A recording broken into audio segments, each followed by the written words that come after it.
ሰይጣን ሃይማኖት ቤት ገብቶ እንደዚህ መሬት ሲያስቀጠቅጥ ይኖራል። በጣም በቃ በእውነት እንዲህ በጣም እኮ ነው የሚያሳዝነው። በኢየሱስ ክርስቶስ ሰይጣንን ሲቀጠቅጡት ይኸውልህ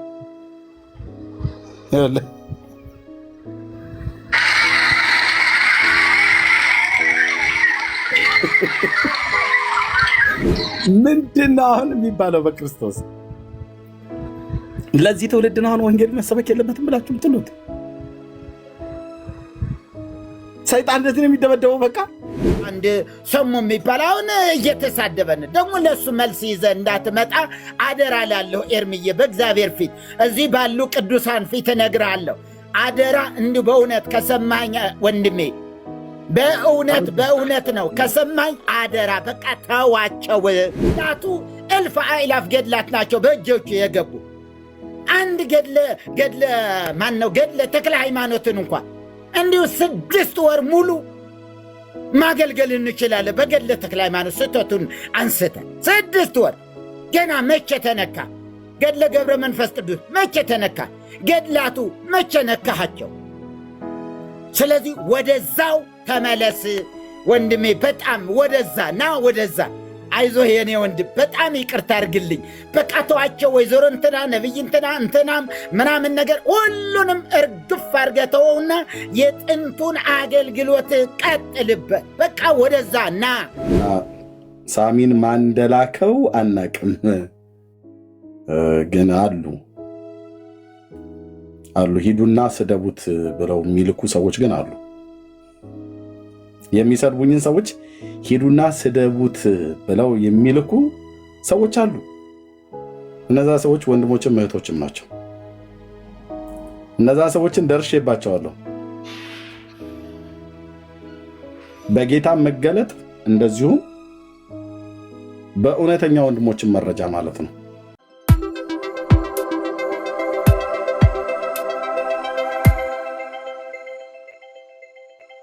ያው ታውቃለህ ኤርሚ፣ ግፋውም እግዚኦ ለለይ ገፉኒ ጽባውም ለእግዚኦ ለለይ ጸቡኒ። አሁን ክርስቶስ ይሄን ብለዋል ወይ ሲባል ኧረ በጭራሽ። ለጠላቶቹ ምህረትን ሲለምን እንጂ መዓትን ሲለምን አልታየም፣ አይታወቅም። የሆነ ባዕድ ነገር ነው ይሄ። በዚህ በሕማማት ጊዜ የሚባለው ነገር ይዘገንናል። ይሁን ቢባል አሁን ቀነውን እደውየ ወእገሬ ወህለቁ ኩሎ አይጽምትየ፣ ይሄ እውነት ነው፣ ትክክል ነው። ይሁዳ ማን ነው ዳዊት የተናገረው በእንተ መሲሁ ስለ ክርስቶስ የተናገረው ስለሆነ እሱን እንበለው ቢባል ግፎሙ እግዚኦ ለለይ ገፉኒስ አለ እንደ ኢየሱስ። ይህን አላለም፣ ይሄ አልወጣውም። ግን እንዲህ እያሉ ግፎሙ እግዚኦ ለለይ ገፉኒ። ይሁዳን ጌታን ወክሎ ነው አንድ ቄስ እንደዛ የሚለው እና ብዙ ርግማን አለ። ያው መጽሐፈ ዶሮ ባለፈው እያላችሁት ነበረ ኤርሚ፣ ትልቁ መጽሐፍ አለ ግብረ ሕማማት። ዶሮ ከተበለተ በኋላ እንዲሁ ይሄን ዶሮ እባክህ ሁል ጊዜ እዚህ እንትን የሚጮኸው ዶሮ ለጌታ እንረድለት ብላ አክሮስና የስምዖን ሚስት ከዛ በኋላ አረዱ፣ በልተው አቀረቡት። ከዛ በኋላ ነው እሱን እንደላከው እዚህ አንተ ያዝከው መጽሐፍ ደርሶሃል አይደል? ዳንዬ ጋ የነበረ ማለት ነው መጽሐፈ ዶርሆ። አዎ የግብረ ሕማማት የደረሰ መሰለኛው፣ ግን የቱ ጋር እንዳስቀምጥኩት አጣሁትኝ።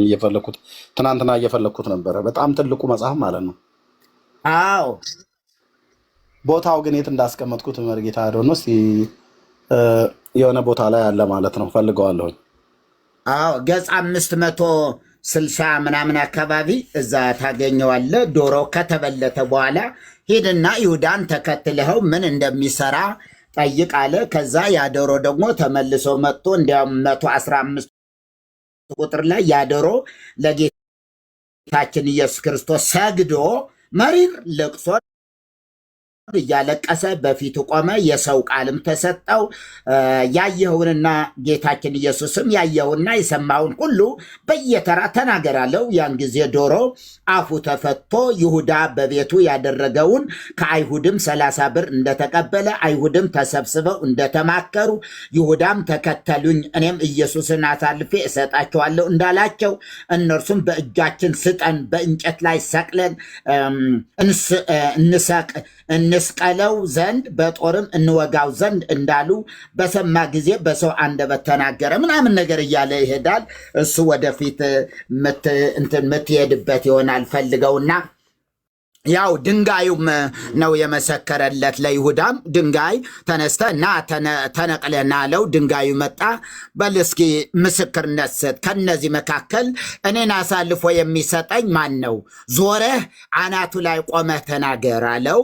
ድንጋዩ ደግሞ ሐዋርያት ጋር ዞረና ልክ ይሁዳ አናት ላይ ቆሞ ይሄ ነው አሳልፎ የሚሰጠኝ ብሎ አፍ ተሰጥቶት ድንጋዩ ተናገረ ይላል። እዚሁ ግብረ ሕማማት ላይ ነው የሚገኘው። እሱም አብሮ ከዚሁ ጋር በመጽሐፈ ድርሆ ውስጥ ነው ያለውና የሚገርም ነው። ይሄ አሁንም ቢሆን ይሁዳ አራት አይና የሚባሉ የተማሩ የሚባሉ የመጽሐፍት መምህራን የሚባሉ ሰዎች ይሄን ካሉ እንግዲህ እንዴት ነው የምንጠብቀው? ከነዚህ ሰዎች እውነትን እንዴት ይጠበቃል? በእውነትም ያለ መንፈስ ቅዱስ ለካ ኢየሱስን ማወቅና ከእውነት ጋር መጣበቅ አይቻልም ማለት ነው። አብርሆት የሚሰጥ መንፈስ ቅዱስ ስለሆነ መጽሐፍትን በማንበብ እውነትን ማወቅ እንደማይቻል አሁን እየገባኝ ነው። እኔ እያየሁትን ያለ መንፈስ ቅዱስ እርዳታ መንፈስ ቅዱስ ገላጭ ካልሆነለት መንፈስ ቅዱስ ካልገለጸለት በምንም መንገድ ሊገባቸው እንደማይችል መሐመዳውያን እኮ ያነቡታል መጽሐፍ ቅዱስን። ግን እንደዛ አይደለም። የመንፈስ ቅዱስ አብርሆትን ይጠይቃል መጽሐፍ ቅዱስ እና እነዚህ ሰዎች መዝሙር 109ን አንስተው ይሁዳ ወልዱ ለውልዱ ይደምሰስ፣ ይሁዳ ወልዱ ለውልዱ ይደምሰስ እያሉ ጭራሽ እንዲሁ በእኛ ጊዜ እንዲሁ በእውነት በዛ ያልነበረ በዚህ 3-4 ዓመት ድንጋይ ይዞ አስፓልቱን እየቀጠቀጡ እንዴ ሰራሚክሱ እስኪሰበር ድረስ በድንጋይ አልነበረም እኮ ድሮ። በፊት እኮ አልነበረም። አሁንም ቢሆን እንዲሁ የት አካባቢ እየተደረገ እንዳለ በጣም የሚገርም ነገር ነው እኮ። በመቋሚያ ድሮ ሻማው ጠዋፉን እናጠፋው ነበረ። ይህንኑ ቃሉ እንዳለ ሆኖ እንዳለ ይባላል፣ እውነት ነው ይባላልና ይሁዳ ወልዱ ለውልዱ ይደምሰስ እየተባለ ያንኑ ያጠፉታል። ይሄ ጠዋፉን ጭራሽ በድንጋይ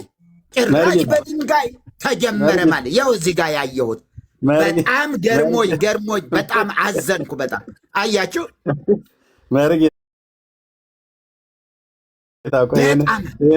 ይህንማ ልክፈተው። ቆይ የሀገራችንን ሰይጣን እኮ የኢትዮጵያን ሰይጣን እንደዚህ እየቀጠቀጡ ያሉትና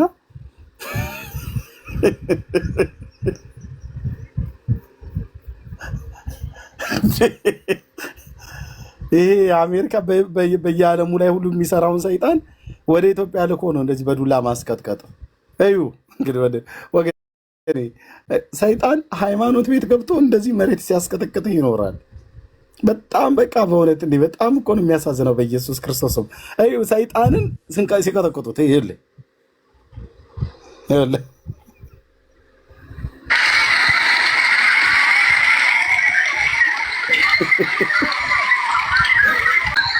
ምንድን ነው አሁን የሚባለው? በክርስቶስ ለዚህ ትውልድ ነው አሁን ወንጌል መሰበክ የለበትም ብላችሁ ምትሉት? ሰይጣን እንደዚህ ነው የሚደበደበው። በቃ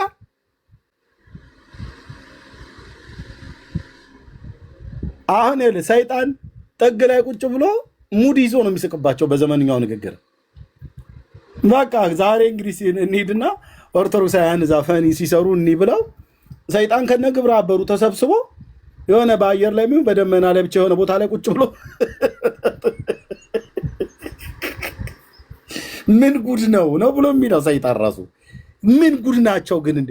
አምላካቸው ራሱ እንኳን ያደረገላቸውን አያውቁም። ምን ያውቃሉ ብለህ ነው? እነዚህ እኮ መጽሐፍት አያነቡም። ለዚህ ነው ኤርሚዬ ዳጊ ፌስቡክ ላይ ለቆት ምን እንዳለ ታውቃለህ? እየመቱኝ ነው ብሎ መሬቱ ክስ ማቅረብ አለበት ብሎ ቁጭ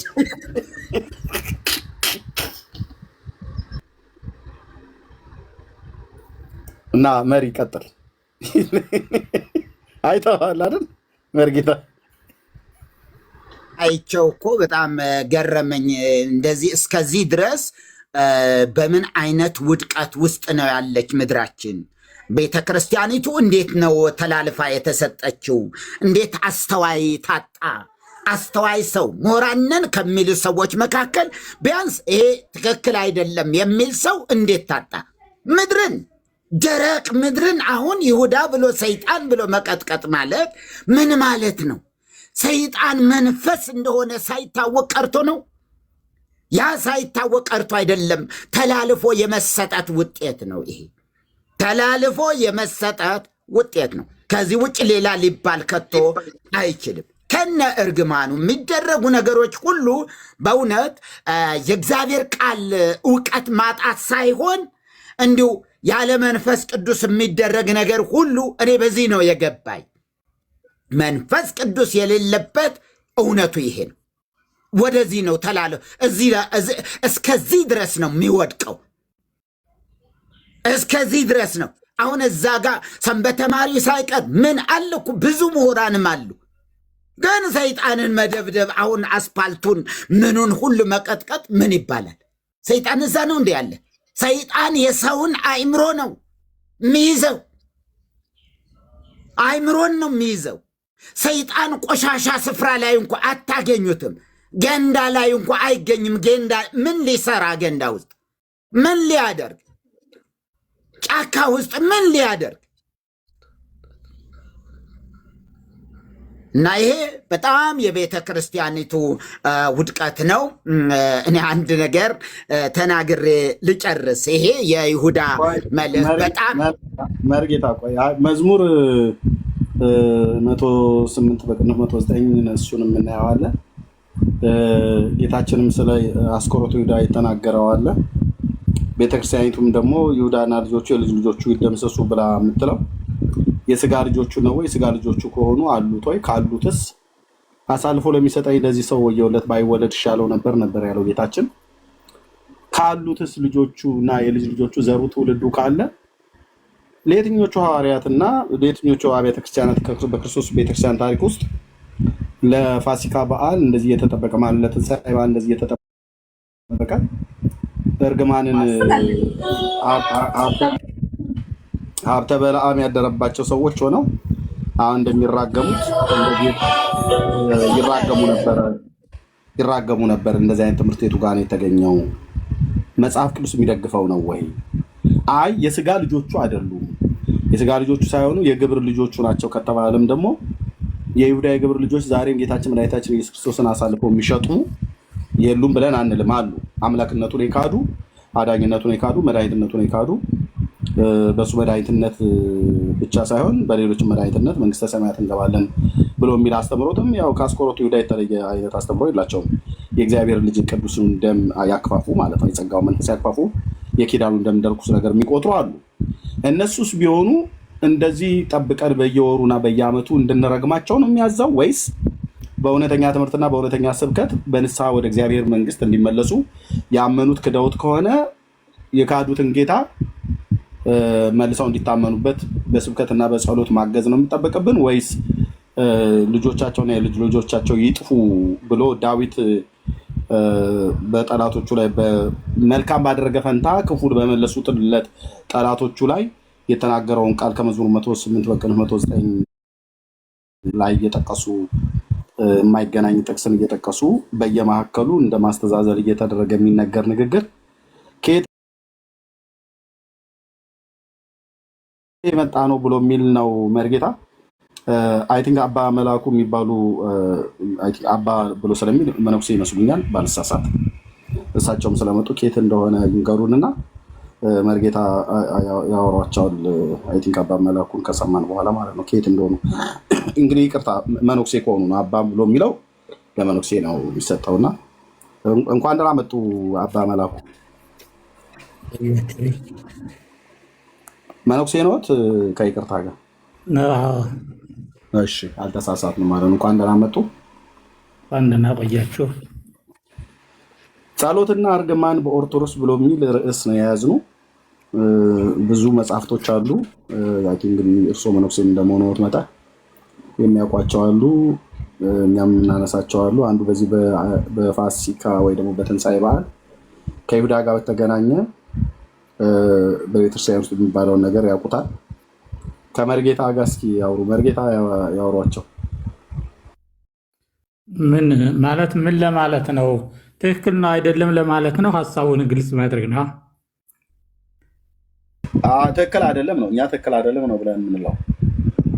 ያው ትክክል አይደለም ትክክል አይደለም ትክክል አይደለም ነው። አንደኛ ይሁዳ ልጆች አሉት ወይ? አስቆሮቱ ይሁዳ ማለት ነው።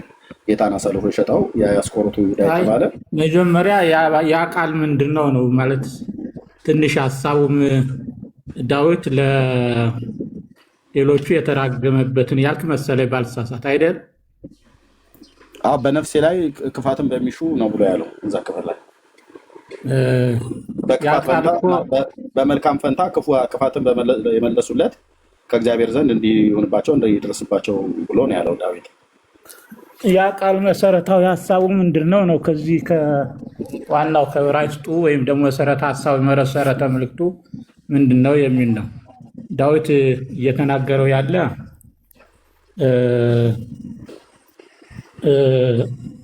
እንዲህ ይሁኑ እንዲህ ይሁን ዳዊትን ጠላቶቹ ዳዊትን ምን አሉት ነው እዚያ ላይ ያለው ሀሳብ። ጠላቶቹ ዳዊት መልካም ስለመለሰላቸው መልካም ስላደረገ እነሱ ግን ክፋትን መለሱለት። እስቲ በደንብ ትንሽ የምታናገሩ ከሆነ ልናገራለን። እዚያ ልወጣ ይችላሉ። እየቀደማችሁ እኮ ነው። ዳዊት ያለው እዚያው መሰረተ ሀሳቡ ምንድን ነው?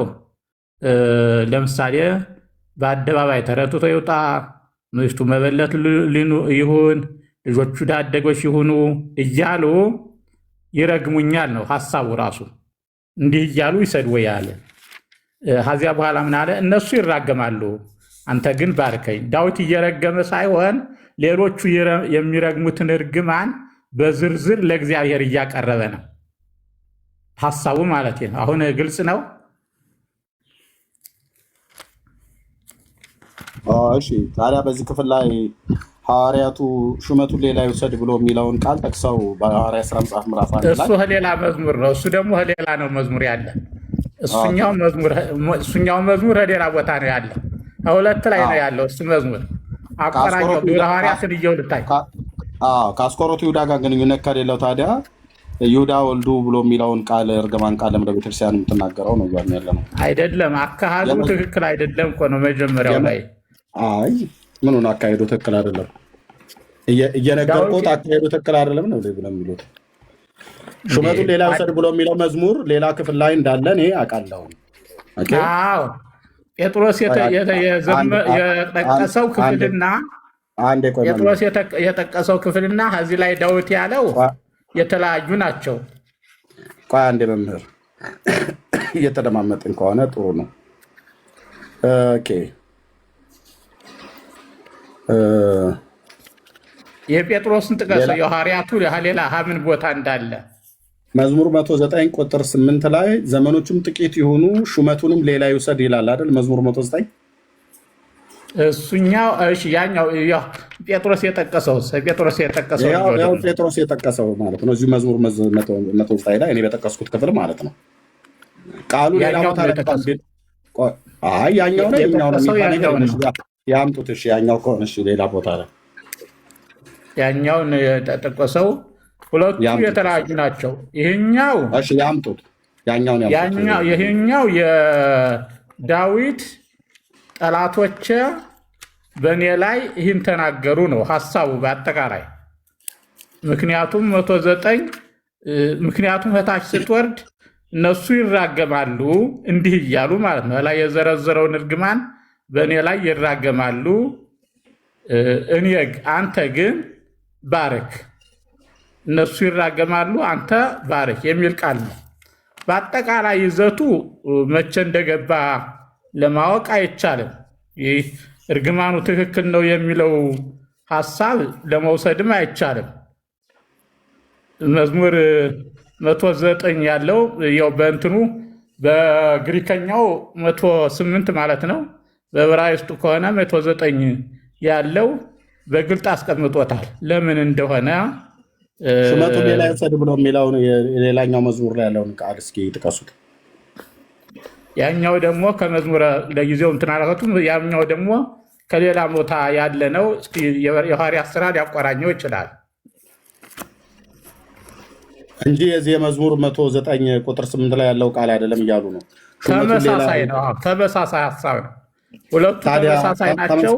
ተመሳሳይ ሀሳብ ከሆነ የሐዋርያት ሥራ መጽሐፍ ምዕራፍ 1 ላይ ቅዱስ ጴጥሮስ የተናገረው ከዚህ ቃል ጋር ተመሳሳይ ስለሆነ ነው ወይስ ይሄ ቃል ቀጥታ ግንኙነት የለውም? ሹመቱን ሌላ ያኛው ተመሳሳይ ጴጥሮስ የጠቀሰው ያኛውን ነው። ይሄኛው ደግሞ የተለያዩ ናቸው ሁለቱ። ኦኬ፣ ይሄኛው ለማን ነው የሚናገረው? ሹመቱን ሌላ ይውሰድ ብሎ ሲል ነው የማንን ነው? አዎ፣ የዳዊት ጠላቶች ዳዊትን እየረገሙት ነው። የዳዊት ጠላቶች የዳዊትን ሹመት ሌላ ሰው እንዲወስደው። አዎ፣ ሹመቱን ሌላ ይወሰደው እንዲሁን እያሉ ምክንያቱም ሀሳቡ ምንድን ነው? እነሱ እንዲህ ብለው ይራገማሉ፣ አንተ ግን ባርከኝ እያለ ነው በእኔ ላይ ዝግብር በግዙ ዝግብር ላያስተዋደዩን አበ እግዚአብሔር። ይህ አሰራር እኔን ከእግዚአብሔር የሚያጣሉ የሚከሱ ሰዎች ነው እየተናገሩት ያለ ነው። ስለዚህ ዳዊት ምንድነው እዚህ ጋር እየተናገሩ ያሉት? ዳዊት ለድሃ አደግ ልጆቹ ምንድነው በባዕድ ያለ ሁሉ ይበርብረው፣ እንግዶችም ድካሙን ይበዝብዙት፣ የሚያግዘውም ማያገኝ፣ ለድሃ አደግ ልጆቹ የሚራራ ይኑር፣ ልጆቹ የሚጥፉ በአንድ ትውልድ ስሙ ይደምሰስ ብለው የሚረግሙት ሌሎች ሰዎች ናቸው ዳዊትን አይደል? አዎ፣ ሌሎች ሰዎች ዳዊትን እየረገሙት ነው። እሺ፣ ጥሩ። ምክንያቱም ሀሳቡ ምን መሰለህ? እነሱ ይራገሙ ምንድነው ሙንቱ ይረግሙ አንተ ባረክ፣ እነሱ ይራገማሉ አንተ ባረክ ይላል ዳዊት ራሱ። ደግሞ ማንን የሚረግሙት? ራሱ ዳዊትን አይደል? ራሱ ዳዊትን ነው የሚረግሙት ጠላቶቹ። አዎ፣ ምን ብለው ነው የሚረግሙት? እንግዲህ ምክንያቱ ቁጥር 16 ላይ ምሕረትን ያደርግ ዘንድ አላሰበምና ይላሉ። አዎ፣ ምክንያቱን እየዘረዘሩ ነው። ዳዊት የቱ ጋር ነው ምሕረትን አላደርግም ብሎ ያለው? የጠላት እኮ ነው። አደረገም አላደረገም ጠላት የሚለው ነው መውሰድ ያለበት እኮ። ውሸታቸውና ታዲያ ውሸት ነው እንጂ ዳዊት ምሕረትን አላደርግም አላለም ማለት እርግማን ነው። እየጠሉት እኮ ነው። እርግማን ይላሉ እኮ ነው። ክስ እኮ ነው የሚከሱት ያለ። አላሰበምና ይላል። ምሕረትን ያደርግ ዘንድ አላሰበምና ይላል። አዎ፣ ዳዊት ነው እኮ። ዳዊት ምሕረትን ያደርግ ዘንድ አላሰበምና ብለው ሲሉ ጠላቶቹ በከንቱ ነው እየዋሹበት ያሉት ወይስ በእርግጥ ዳዊት ምሕረት በከንቱ ነው? እሺ፣ በከንቱ እኮ ነው ማለት ረጋ ብላችሁ አዳምጡ። ገደለም ቆይ እርሶም ረጋ ብለው ያዳምጡ። ቀጥሎ የሚመጣውን ጥያቄ ሲመልሱት እናየዋለን። እሺ፣ የተሰበረውንም ሰው ይገድል ዘንድ አሳደደ ይላል። ማን ነበር የተሰበረውን ሰው ይገድል ዘንድ ያሳደደው? ዳዊት። አጠቃላይ እነዚህ ሁሉ ፈጠራዎች ናቸው፣ በዳዊት ላይ የተፈጠሩ ፈጠራዎች። እሺ፣ መርገምን ወደደ ይላል ዳዊት። ሴት ጋር ነው መርገምን የወደደው? አሁንም ያ ነው። በዳዊት ላይ የተነሱ ጠላቶች ዳዊትን ዝቅ ብለህ ሂድ፣ አሁን ቀጥልታይ ዝቅ ብለህ ቀስ እያልን ነው የምናዘግመው። መርገምን ወደደ፣ ወደ እርሱ መጣ ይችላል። ወደ ዳዊት ጋር መርገም መጣለች። አዎ፣ በላት ሳሚ የተባለው ሰው ዳዊትን በዚህ መልኩ የረገመው እርግማን አለ። ዳዊት እነዚህን አሰባስቦ ነው ጠላቶቹ እንዴት እንደሚረግሙት። መርገምን ወደደ፣ በረከትን ጠላ እያሉ እንደሚጠሉት የእነሱ ሀሳብ አጠቃላይ። ዳዊት መርገምን ስለወደደ መርገም ወደሱ መጣበት። ጠላቶቹ ዳዊት መርገምን ወዶ ሳይሆን እነሱ መርገሙን እያመጡበት ነው። ዳዊት ግን ስለወደደ እያሉ እየረገሙት ነው። ኖ አይደለም። ቆይ መርገምን ወደደ ነው የሚለው። ወዳጁ ማን ነው? ዳዊት ነው። ምንድነው የወደደው? እርግማንን የወደደው። ሳሚን ደግሞ ሲሰድበው እንኳን ተዉት፣ እግዚአብሔር ምናልባት የእሱን ስድብ አይቶ ይምረኝ እንደሆነ ቁጥር 20 እስቲ አነበው። ቁጥር 20 አነበው። እንደዛ ቀስ በቀስ ነው የምንሄድበት። ከላይ ጀምረን እንደውም እንመለሳለን። ዳዊት መርገምን ወደደ ብለዋል እርሶ ማለት ነው። አሁን እኮ ዳዊት እኮ ይህን እያደረገ አይደለም። ዳዊት መርገምን ስለወደደ እነሱ ሳሚን የጠቀሱት ሳሚ የሚባለውን ተሳዳቢ ሰው የጠቀሱት በሱ በኩል እየሰደበው መርገምን ስለወደደ ዳዊት ማነው ሳሚ ደግሞ መርገሙን ከነዚህ ሰዎች ጋር ሆኖ ወደ ዳዊት እያመጣ ነው። አሁን ምልህን አዳምጥና ኋላ መጨረሻ መልስልኝ አይሻልም? ጽድቅን የወደደው ወይስ መርገምን የወደደው? አሁን የዳዊት ጠላቶች ምን አሉ ነው? የዳዊት ጠላቶች ምን የሚበሉ መርገምን ወዷል ወይ? እሱ እኔ መርገምን ወድጃለሁ ብሎ አለ? አልወደደም። ዳዊት መርገምን አልወደደም። ታዲያ መርገምን ወደደ ብለው ያሉት እነማን ናቸው? አሁን እነዚህ ከእግዚአብሔር ጋር ይህ ስራ ከእግዚአብሔር ዘንድ የሚያጣሉኝ ስራውን እኮ ነው። ይህ ሰው እሱ ታች ላይ ነው እኮ ያለው ከታች ነው፣ ገና ስንደርስበት ነው። አጠቃላይ እነዚህ ሰዎች እውነተኞች አይደሉም። ጠላቶቹ እንደሆኑ ገብቶናል። ዳዊት መርገምን ወዷል? አልወደደም። ወደ እርሱ መጣች ብሎ የሚለው ያልወደዳት መርገምን በሳሚ በኩል ነው ወደ እሱ የመጣችው። ዳዊት መረገም የሚገባው አይደለም፣ ግን እየረገሙት ነው። በሚረግሙት ሰዓት ላይ ታዲያ ምን ብለህ ሳሚ በሚረግመው ሰዓት ላይ እንደውም ከዚህ ይህንን አንድ ውሻ ምናምን ነገር ብሎ የጦር አለቆቹ የነበሩት ሄደው ሊወድቁበት ሲሉ ተዉት አላለ? እና አሁን እኮ ዳዊት የሚለው ያለ ሳሚን ብቻ አይደለም እኮ ረጋሚዎቹን በሙሉ ነው። እሺ ልመልስልዎት አባት። እሺ መልካም። ከላይ ከቁጥር 1 ጀምሮ ያለው ያው ነው። ዳዊት ለመዘምራን አለቃ የዳዊት መዝሙር ብሎ ነው የሚሄደው። ከዛ ቁጥር 20 ላይ ይህ ስራ ዝግብር የሚለው ይህ ስራ ከእግዚአብሔር ዘንድ በሚያጣሉኝ በነፍሴ ላይ ክፋትን በሚናገሩ ላይ ነው አለ። በሌላ አይደለም ይሄን ያወጅኩት፣ ይሄን የተናገርኩት። ተናጋሪው ራሱ ማን ነው? ዳዊት ነው። የተናገረው ዳዊት ነው። ምን እያለ ወሰይጣን ይቁም በየማኑ ሰይጣን በቀኙ ይቁም እያለ የተናገረው ራሱ ዳዊት ነው። በማን ላይ ነው ይህን የሚለው?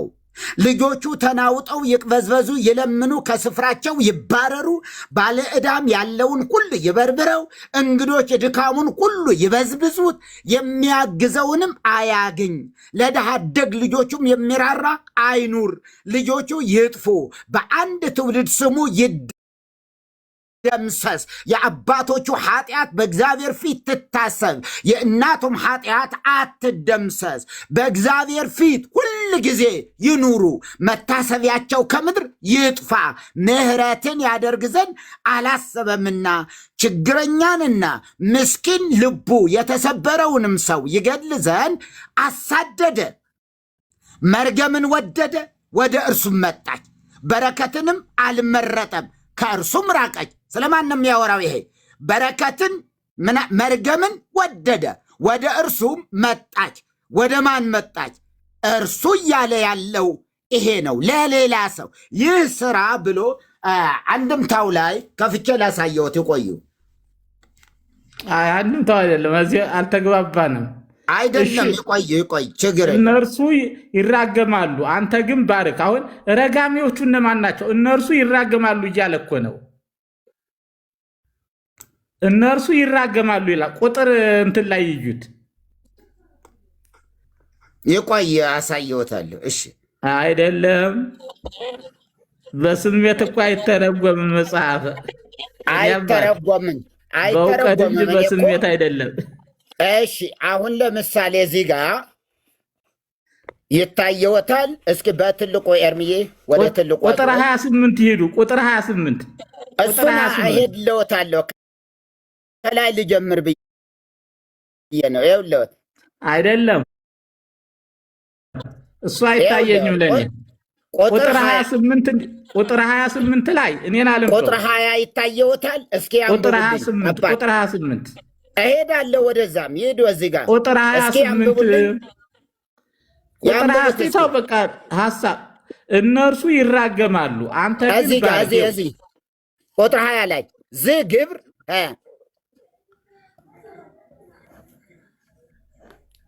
ዝመርገም ሲል ነው ይላል። እንዲያው ዝግብር ለእለ ያስተዋድዩኒ ሀበ እግዚአብሔር አለ ያስተዋድዩኒ ግዕዝ አልተማሩም እንዴ? ያስተዋድዩኒ ሀበ እግዚአብሔር አለ ዝመርገም አለ ሲል ነው።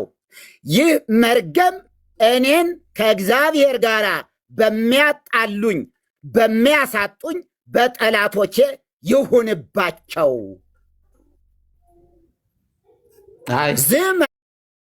ንባቡን ነው መያዝ ያለብን። ዋናው ንባቡን እንያዝ። እነርሱ ይራገማሉ አንተ ግን ባረክ። እነርሱ ይራገማሉ። ተራጋሚዎቹ እኮ ሌሎች መሆናቸውን ቁልጭ አርጎ አስቀምጦልናል። በጠላቶቼ ይሁንባቸው እኮ አለ አይደለም። እሱ የአንድምታው አፈታት ነው። ንባቡን እንያዝ።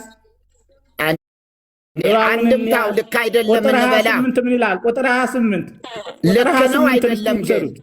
አንድምታው ልክ ነው አይደለም? መጀመሪያ ልክ አይደለም ስህተት ነው ይበሉኝ። አንድምታው ትክክል አይደለም ይበሉኝና እንለፈው።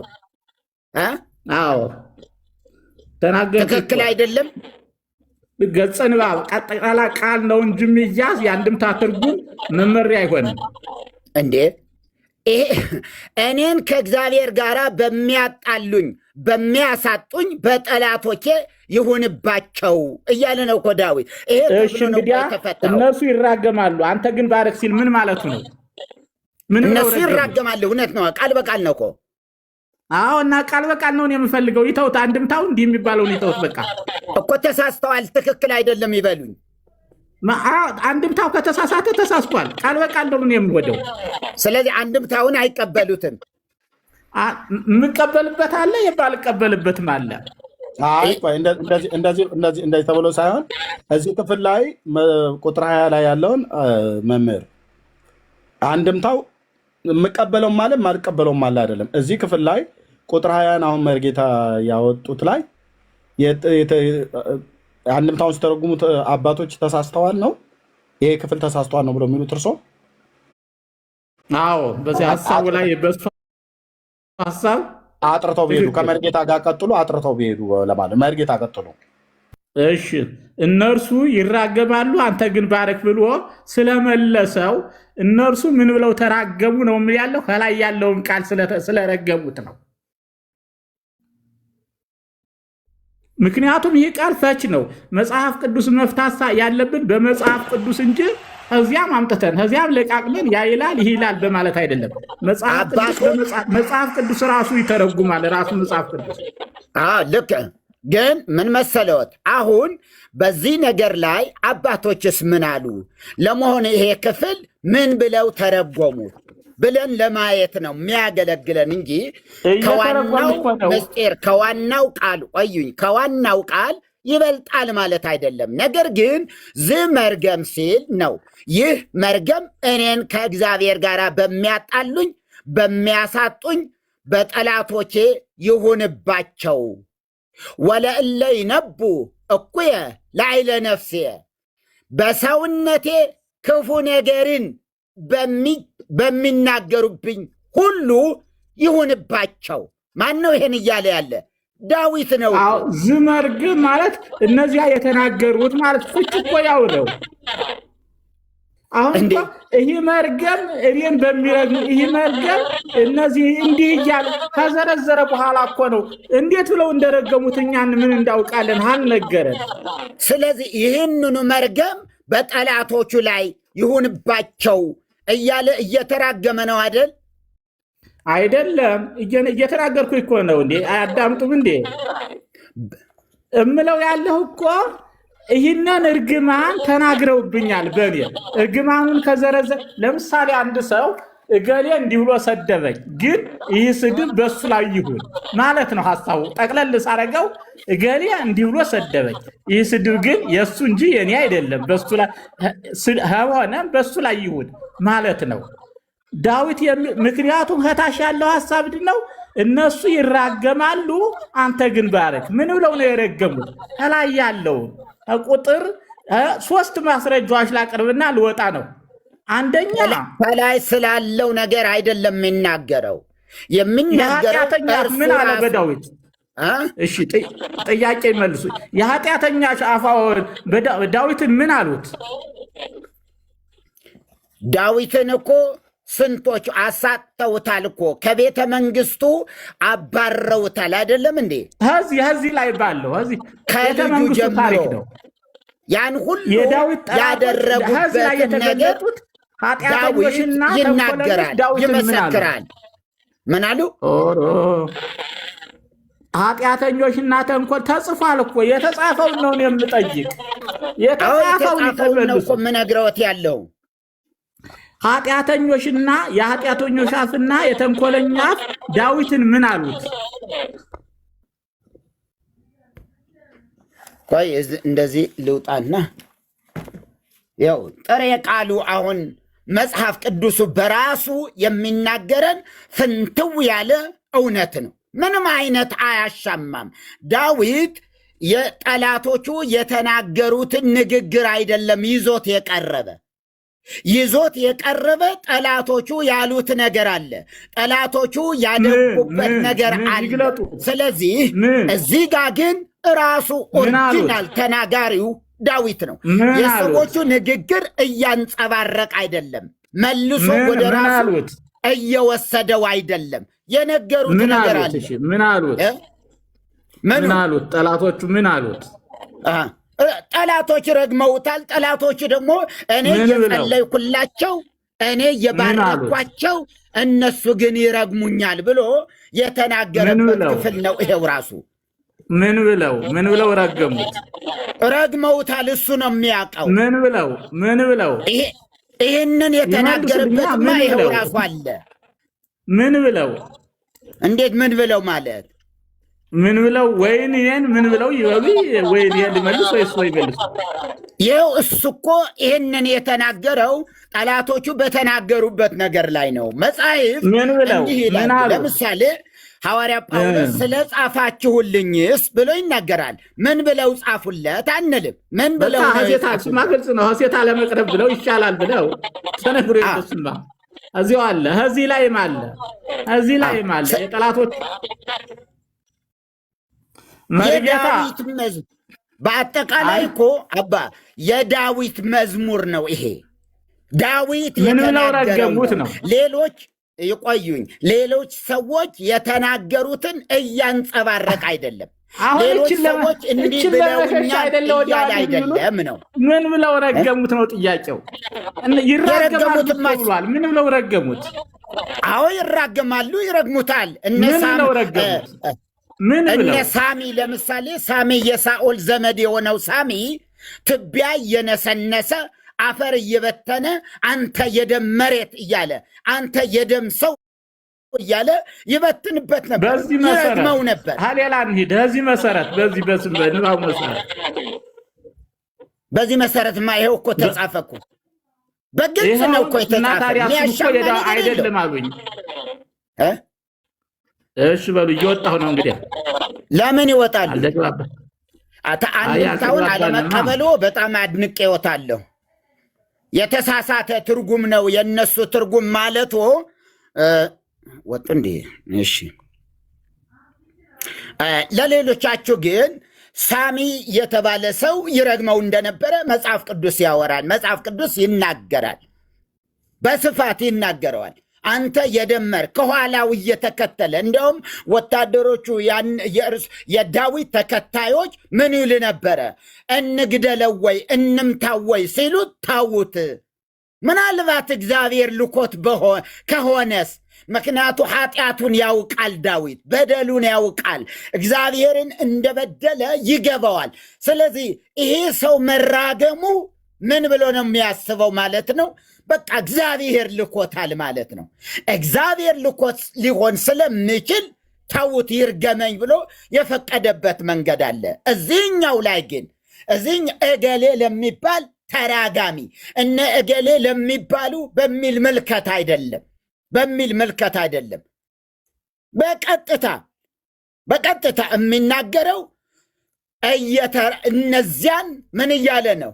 እየተራገመ ነው ያለ በግልጽ። ለዚህ ነው የአንድምታው ተርጓሚዎችም አልተሳሳቱም። የሚሳሳቱበት መንገድ አለ። አዎ አለ። በጣም ብዙ ይሳሳታሉ። ብዙ አንድምታ ላይ ቅማንት ይላሉ፣ ጎንደሬው፣ ትግሬው፣ ጎጃሜው እና ኦሮሞው፣ ጋላው ምናምን ነገር እያሉ ይናገራሉ። እዚህ አንድምታ ላይ ምን አገናኘው ከዳዊት ሕይወት ጋር ብንል ምንም የራሳቸው እዚህ መልክዓ ምድር የኢትዮጵያን መልክዓ ምድር ለመስጠት የሄዱበት መንገድ ካልሆነ በቀር ዳዊት ቅማንትን አያውቅም። ላያምንበት ቤተ ክርስቲያን እንደሚሰራ እንደ ቅማንት ይላል አንድምታ 22 ላይ መሰለኝ። ላያምንበት ላይሰግድበት ቤተ ክርስቲያን እንደሚሰራ እንደ ቅማንት እያለ ይሄዳል። ቅማንት ግን የዚህ ጎንደር ያለ እንትን ነው፣ ማህበረሰብ ነው ቅማንት የሚባለው። በዚህ መንገድ ላይ አልተሳሳቱም ማለት ይቻላል። በዚህ አተረጓጓም። ምክንያቱ ዳዊት ይሄ እርግማን አለ፣ ዝም እርገም አለ፣ ለእለ ያስተዋድዩን ያለ አያችሁ፣ ለሚያሳጡኝ፣ ለሚረግሙኝ፣ ለሚያሳድዱኝ በእነሱ ላይ ይሁንባቸው ሲል ነው ብለው ፈተውታል። ይሄ አልተሳሳቱም። አንድምታ ስለሆነ ሁሉንም እንዲሁ ዝም ብሎ ቆሻሻ ገንዳ ላይ አንጥለውም። አብሮም ይሄድ ከሆነ ጥሩ ነገር ካለ ጥሩ እንወስዳለን። ልክ ገንዳ ቆሻሻ ቦታ ላይ ወርቅ ብናገኝ ቆሻሻ ቦታ ስለነበረ አንወስደውም፣ አንጠቀምበትም አንልም። ጥሩውን ነገር መዘን ማውጣት እንደምንችል እንችላለን። ጥሩ ነገር መዘን ማውጣት፣ ያልሆነውን ነገር ደግሞ መጣል። ጥሬ ንባቡ ግን መጽሐፍ ቅዱስ ውስጥ ያለው ግን 100% ነው የምንቀበለው። 100% ነው የምንቀበለው። የተሳሳተ ነው ብለዋል። ማን ከታች ያለው አልቀበልም አላሉም። ልክ አይደለም፣ ከንባቡ ጋር አብሮ አይሄድም ብለዋል። ከእናት ትርጉሙ ጋር አብሮ አይሄድም አሉ። ይሄ ማለት ምን ማለት ነው እንዴ? አብሮ አይሄድም ማለት እኮ አልቀበለውም ነው እኮ። ትክክል አይደለም ነው ዘይቤው። አነጋገሩ እንደዛ ነው እንጂ ዳዊት የሚለው ግን ይሄው ነው በደንብ። በጣም ደግሞ ቁጥር 20 ላይ ይህ ስራ ይህ ግብር ያሉት እዚህ አንድምታው ይህ ስራ ከእግዚአብሔር ዘንድ በሚያጣሉኝ በነፍሴ ላይ ክፋትን በሚናገሩ ነው ብሎ ነው የተናገረ። እነሱ እንዲህ ብለው ተናግረዋል። አንተ ግን አለ እነሱ እንዲህ ብለዋል በሚናገሩ ላይ ይሁንባቸው። ይኸው ይሁንባቸው። አንተ ግን አለ በእነሱ ላይ ከተናገረ በኋላ ልክ እንደ ምንድነው የሚባለው እዚህ ያለ የመርገም መጽሐፍት አሉ አይደለ? የጸሎት መጽሐፍት የምንላቸው እንደዛው አይነት ነው። መንገዱ ያው ነው እንጂ ሌላ ሰው እየረገመ አይደለም። ማለት ሌሎች ሰዎች የረገሙትን እየደረደረልን አይደለም ዳዊት። ሌሎች ሰዎች በዳዊት ላይ የተናገሩትን እየደረደረ አይደለም። እሱ ራሱ ኦሪጂናል ተናጋሪው ነው፣ ራሱ ነው። እገሌ እንዲህ ብሎ ነበረ በሚል ዘይቤ አይደለም የሚናገረው። ይህ ነው የዳዊት መዝሙር ስለሚል ለመዘምራን አለቃ የዳዊት መዝሙር አምላክ ሆይ ምስጋናዬን ዝም አትበል፣ የኃጢአተኛ አፍና የተንኮለኛ አፍ በላዬ ተሳልቀውብኛልና። ሲጀምር ይሄን ነው ያለው፣ ተሳልቀውብኛልና በሽንገላ አንደበትም በላዬ ተናገሩ፣ በጥል ቃል ከበቡኝ፣ በከንቱም ተሰለፉብኝ፣ በወደድኳቸው ፈንታ አጣሉኝ። እኔ ግን እጸልያለሁ፣ በመልካም ፈንታ ክፉን፣ በወደድኳቸውን ፈንታ ጠላትነትን መለሱልኝ አለ። ስለዚህ በእነዚህ ሰዎች ላይ ምን ይሁን? እንዲህ በሚያደርግ ሰው ላይ በላዩ ኃጢአተኛን ሹም፣ ሰይጣንም በቀኙ ይቁም፣ በተሟገተ ጊዜ ተረቶ ይውጣ። ይህ አንድምታው አንድ በአንድ ነው እየተረከ ስለ ጠላቶቹ እንደሆነ የሚናገረው። የሰማነውን በእዝነ ልቦናችን ያሳድርብን። ኤርሚ ወጣ እንዴ? መልእክት ነበረ ለኤርሚ ወጣ። ብቻ አድርሱልኝ፣ ለኤርሚ መልእክት አድርሱልኝ። በጣም ብዙ አባቶች በጣም ሲከታተሉት የነበሩ አባቶች ኤርሚ አለ አስገባልኝ ዳንዬ አስገባልኝ ዳንዬ ኤርሚን መልሰው የለህም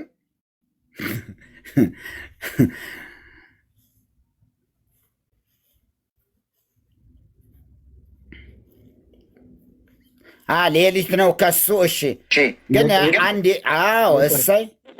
እሰይ ኤርሚዬ ጌታ ይባርክህ የኔ ወንድም በጣም ጀግናው ኤርሚ በጣም ማከብርህ መወድ ወንድሜ ከብዙ ሰዎች ፊድባክ ደግሞ አንዳንድ ሰዎች ስንሄድ ከጓደኞችም ጋር ስንሄድ ምን በቃ ጨፈጨፍ መጽሐፍቶቹ ሲወደዱ ዛሬ ያወጣቸው ዛሬ የተነጋገርክባቸው መጽሐፍ ከፍ እያሉ እየተወደዱ እየሄዱ በጣም ብዙ ሰዎች ሲከታተሉ ነበረ። አሁን እሱን አቁመኸዋል፣ እሱን ትተኸዋል። አሁን በዚህ ምክንያት ሲሰሙ የነበሩ አባቶችም የእውነት ነው ይህ ሰው ምን ሆነ፣ ምን ነካው፣ መካሪ ለምንድን ነው ማትመክሩት የሚሉ የሚያውቁን ሁሉ ለምን አትመክሩትን? በቃ ተዋቸው፣ ሰውን ተው። በቃ የተሰጠ ይሄ አገልግሎት ነው።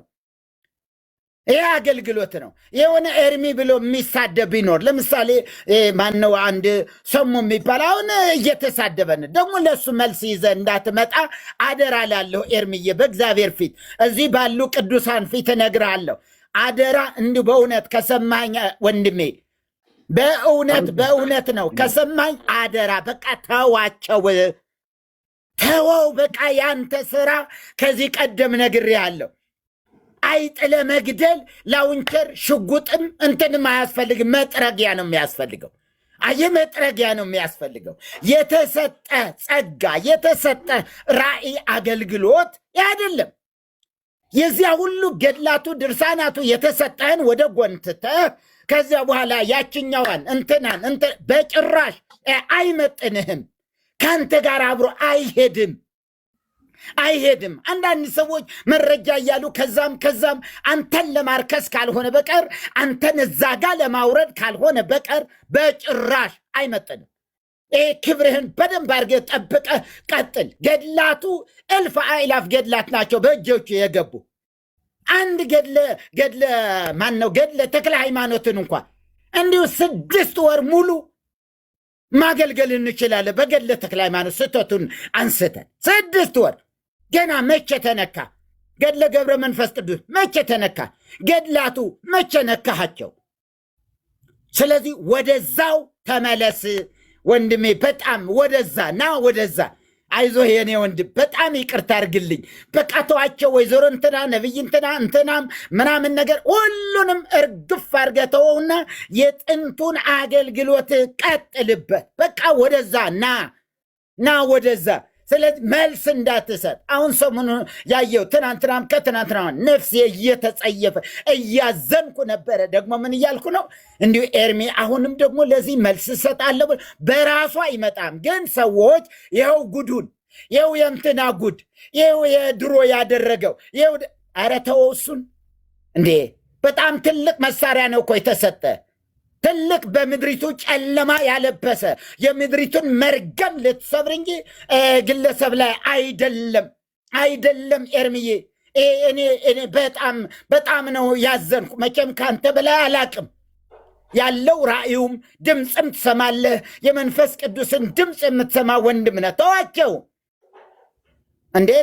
በቃ እንደዚህ እዚህ የተደበቀ ምስጢር አወጣን። የተደበቀ እዚያው ደብቆ ራሱ ያውራበት። እዛው የሚያዋጣው ከሆነ በዚያው ያውራ፣ እዚያው ይሂድ፣ እዛው የኔ አይደለም በል። አውጣው መጽሐፍቶቹ እቤትህ ያሉ መጽሐፍት ሊነበቡ ሊገለጡ የሚገባቸው እልፍ አእላፍ መጽሐፍት እግዚአብሔር አስረክቧል። በዚያ ጋር ሂድበት ነው የምለው። በጣም እንትን ብያለሁ ዳንዬ፣ በጣም ማከብርህ መወድ ወንድሜ፣ በጣም አከብርሃለሁ ወንድሜ፣ ተባረክልኝ።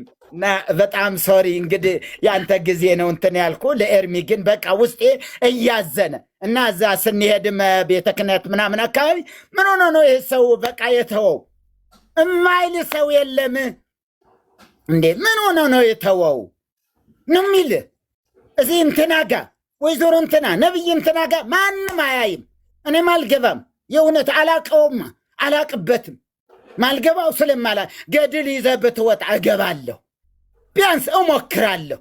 ያንተን ያህል እንኳ ባልቆፍረው ባላጠናው ግን እሞክራለሁ። ገድሉ እጄ ላይ ካለ ወይ ደግሞ በንባብ በጆሮ ጠቢብነት ምናምን ነገር እንደዚህ አለ አይደለ? በዛ ያነበብኳቸው ያወቅኳቸውን አወራለሁ እዚህ መጥቼ። እሱ ነው ያንተ ጸጋ፣ እሱ ነው አንተ የተሰጠ፣ እሱን ነው። ወደዚያ ተመለስ። የሚሰድቡህን የሚያዋርዱህን ምናምን ነገር የሚሉ ለማሳደድ አትሞክር፣ ተዋቸው። ለጌታ አሳልፈህ ስጥ። ጌታ ይበልጣል ካንተ በላይ እንዴ! ካንተ በላይ ባሪያዎቹን የሚጠብቅ እግዚአብሔር ነው። አንተን የሚጠብቅ አይተኛም። በቃ አይተኛም። አንተን የሚጠብቅ አይተኛም። አምላክ ይህን ክብር ከሰጠ፣ እግዚአብሔር እንደዚህ የብዙ ሰዎች ልብ ከሰጠ፣ እንግዲያስ ኦርቶዶክሳውያን የሚሰሙህ ገድላቱ ድርሳናቱ ስታመጣ ነው። አየር ላይ ያለውን አይደለም እነግርህ። ቲክቶክ ላይ ያለው ቲቶዶክስ አይደለም። በምድር ላይ ያሉ ሲኖዶስ ጳጳሳት ምናምን ዛሬ ደግሞ ምን መጣ፣ ዛሬ ደግሞ ምን ይዞ ይመጣ ይሆን እያሉ የሚፈልጉ አንተን። ከዚያ አትውጣ። እንዲህ በጌታ ፍቅር ነው። አባቶች እዚህ አላችሁ፣ ወንድሞችም አላችሁ፣ እህቶች አላችሁ። በውስጥ ቢሃይንድ ደግሞ እኔ አላቅም ምን ያህል ሰው እንዳለ። እውነታው ግን ይሄ ነው። መልስ አትስጥ እባክህን፣ መልስ አትስጥ። እዚያው የሚለያዩ ካሉ እዚያው እርስ በርሳቸው ይሟገቱ። በዓል ለራሱ ይሟገት አለ ኢዮአስ የጌዴዎን አባት። በዓልን ካፈራረሰ በኋላ በዓል አምላክ ከሆነ እሱ ራሱ ስለ ራሱ ይሟገት እንጂ ምናምን አለና ከዛ ልጁን ይሩበዓል አለ። በበዓል ላይ ስልጣን ያለው ይሩበዓል፣ የበዓል አሸናፊ። ስለዚህ የአንተ አሸናፊነት ሌላ ጋ ነው ያለ እና የሚጎትቱህ አንዳንድ እንትኖችን ተዋቸው።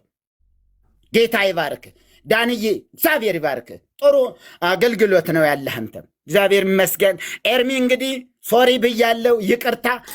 ልናገረው የሚገባኝ ነው ግን የተናገርኩት ውስጤ ላይ ያለ ነገር ነው እና ይቅር በለኝ። እንግዲህ አንድ ብለህ ግን እንዲሁ አደራ ለሰሙ እንደገና እንትና ብለህ ግን እንዳትገባ። እንደዚህ ገንዘብ ዘርፎ ምናምን የሚሉ ቢኖሩ ተዋቸው፣ እሱ እዚያው ይመልሱት። ተባረክልኝ። ብሩካን ሆነ እዚህ ያላችሁ ሁላችሁ። አሜን። መሪ ጸጋ ይብዛልህ። ተባረክ።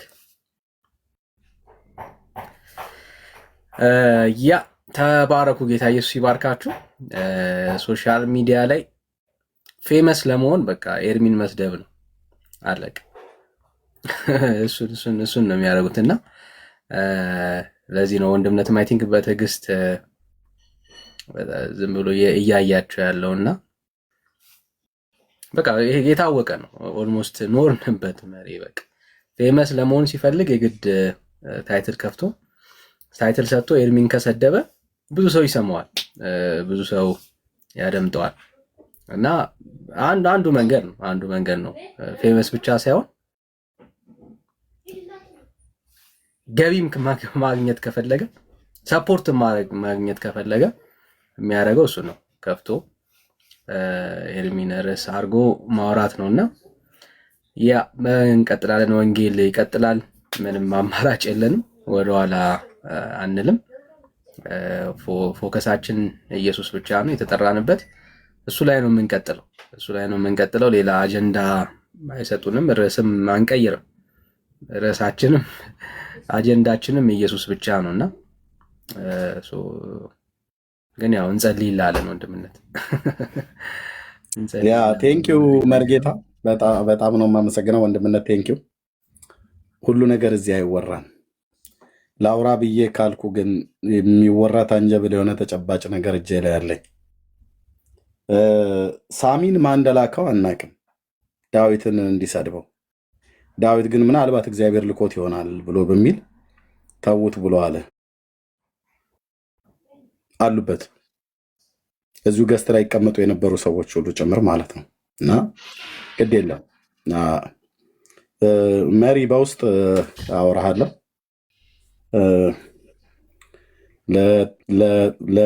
ለተወረወረ ነገር ሁሉ መልስ አልሰጠም። ግን ልናገር ብዬ ካልኩኝ ድንጋይ ላይ ቁጭ የሚያደርግ እውነት ነው የምናገረው።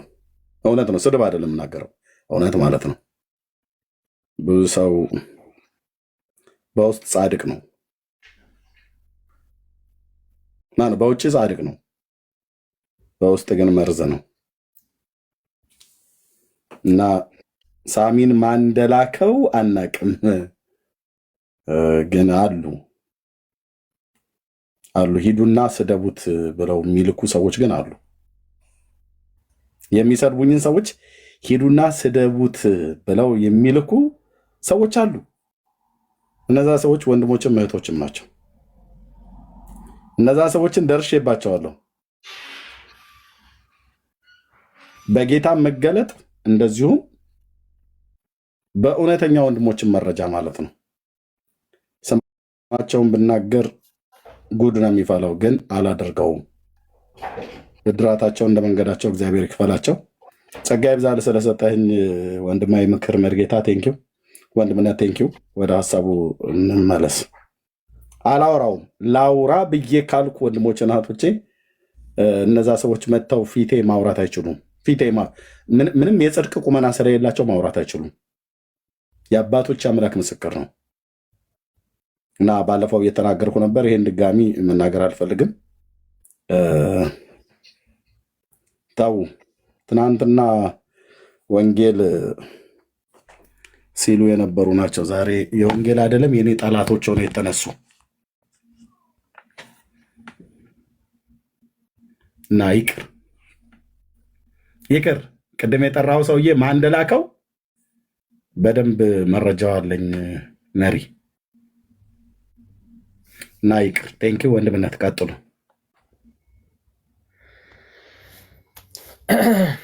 እሺ አዳነ፣ እሺ ሰላም፣ እንዴት ነህ?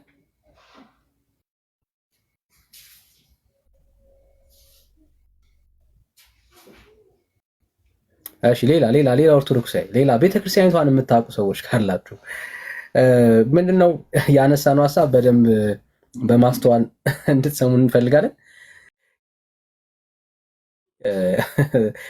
የስጋ ጠላት አለን ወይ? በስጋ ደረጃ እንደዚህ በክፋት የምንመኝለት የዛን ሰው ሞት፣ ስቃይ ምናምን የምንመኝለት ሰው አለ? እንደዚህ አይነት ሰው አለ ጋይስ? እንደሱ አይነት ሰው አለ?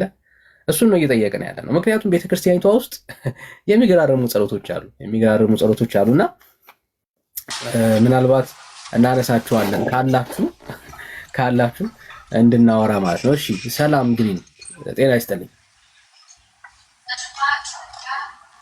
ግሪን።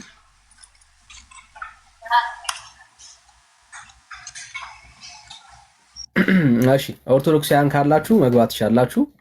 እስቲ ምናልባት መሪ አንተ ጋር ካሉ አንዳንድ የጸሎት መጽሐፍቶችን ብናነባቸው ጥሩ ነው ብዬ አስባለሁ እና ሰው ምን እንደሚጸልይ ራሱ የሚያውቅ አይመስለኝም። እነኚህ መጽሐፍቶች በመሪዎቻችሁ፣ በአገልጋዮቻችሁ፣ በቤተ ክርስቲያኒቷ ታምነው አሁን ድረስ በቤተ ክርስቲያን የጸሎት ስርዓት ውስጥ በአንድም በሌላ በኩል በትክክል አሉ፣ በትክክል ማለት ነው። እና እነኚህን ጸሎቶች ናቸው የምትጸልዩት። ምናልባት ካላስተዋለቻችሁ ማስተዋል እንዲሆንላችሁ ማለት ነው። እነኚህ ጸሎቶች በእግዚአብሔር ፊት እውነት ይሰማሉ ወይ? እግዚአብሔር ጆሮ ይሰጣቸዋል? እነኚህን ጸሎቶች እግዚአብሔር ያደምጣቸዋል? በእግዚአብሔር ፊት ዋጋ አላቸው እነኚህ ጸሎቶች? እግዚአብሔር ቃል ከሆነ በተለይ ለአዲስ ኪዳን አማኝ እነዚህ አይነት ጸሎቶች በእግዚአብሔር ፊት ክሬዲት ያላቸው አይደለም። እንኳን አይደለም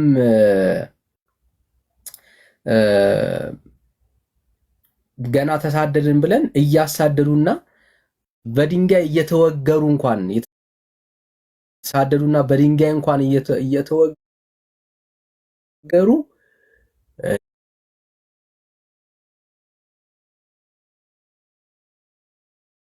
ይቅር በላቸው የሚል መንፈስ ነው አይደል የተቀበልነው በአዲስ ኪዳን። በቃ ጌታው የሚጸልይላቸው የሚረግሙን እንድንመርቃቸው አይደል እንድንባርካቸው አይደል ያ መንፈስ ነው የተቀበልነው ከጌታ ዘንድ የሆነልን ህይወት ያ ነው። ግን ምን ብለው እንደሚያጸልዩዋቸው ግን እነኚህ ጸሎቶች በአብዛኛው ትውልዱ አያውቃቸውም። ምን እንደሚል እንደሚያወራም አይገነዘብም። ቢገነዘብም ከእግዚአብሔር ቃል አንጻር በዚህ በተመዘነ የህይወት መጽሐፍ ቅዱሳዊ በሆነ ሚዛናዊ እይታ አያዩዋቸው። አያዋቸውም። ለምሳሌ እስቲ እናንብባቸው። እሺ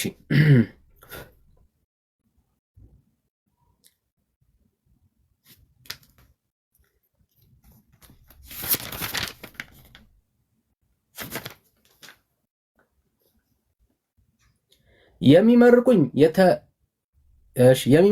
መሪ ልከፍት ልታሳየ ነው። እሺ ኦኬ፣ ባይብል የከፈትከው? እሺ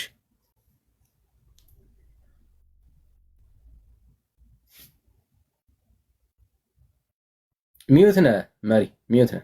ያወራ ከሆነ ይሄ መዝገበ ጸሎት ነው፣ መዝገበ ጸሎት ነው። ኤርሜጋ እንኳ ከዚህ በላይ ነው ያለው። ስንት የጸሎት መጻሕፍት ክምችት እንደሆነ እስኪ ከታች መጨረሻ መሰለ የሚናገረው 77 ናቸው። 77 የጸሎት መጻሕፍትን የያዘ ምን አይነት ጸሎት? እንዴት ያለ ጸሎት ነው?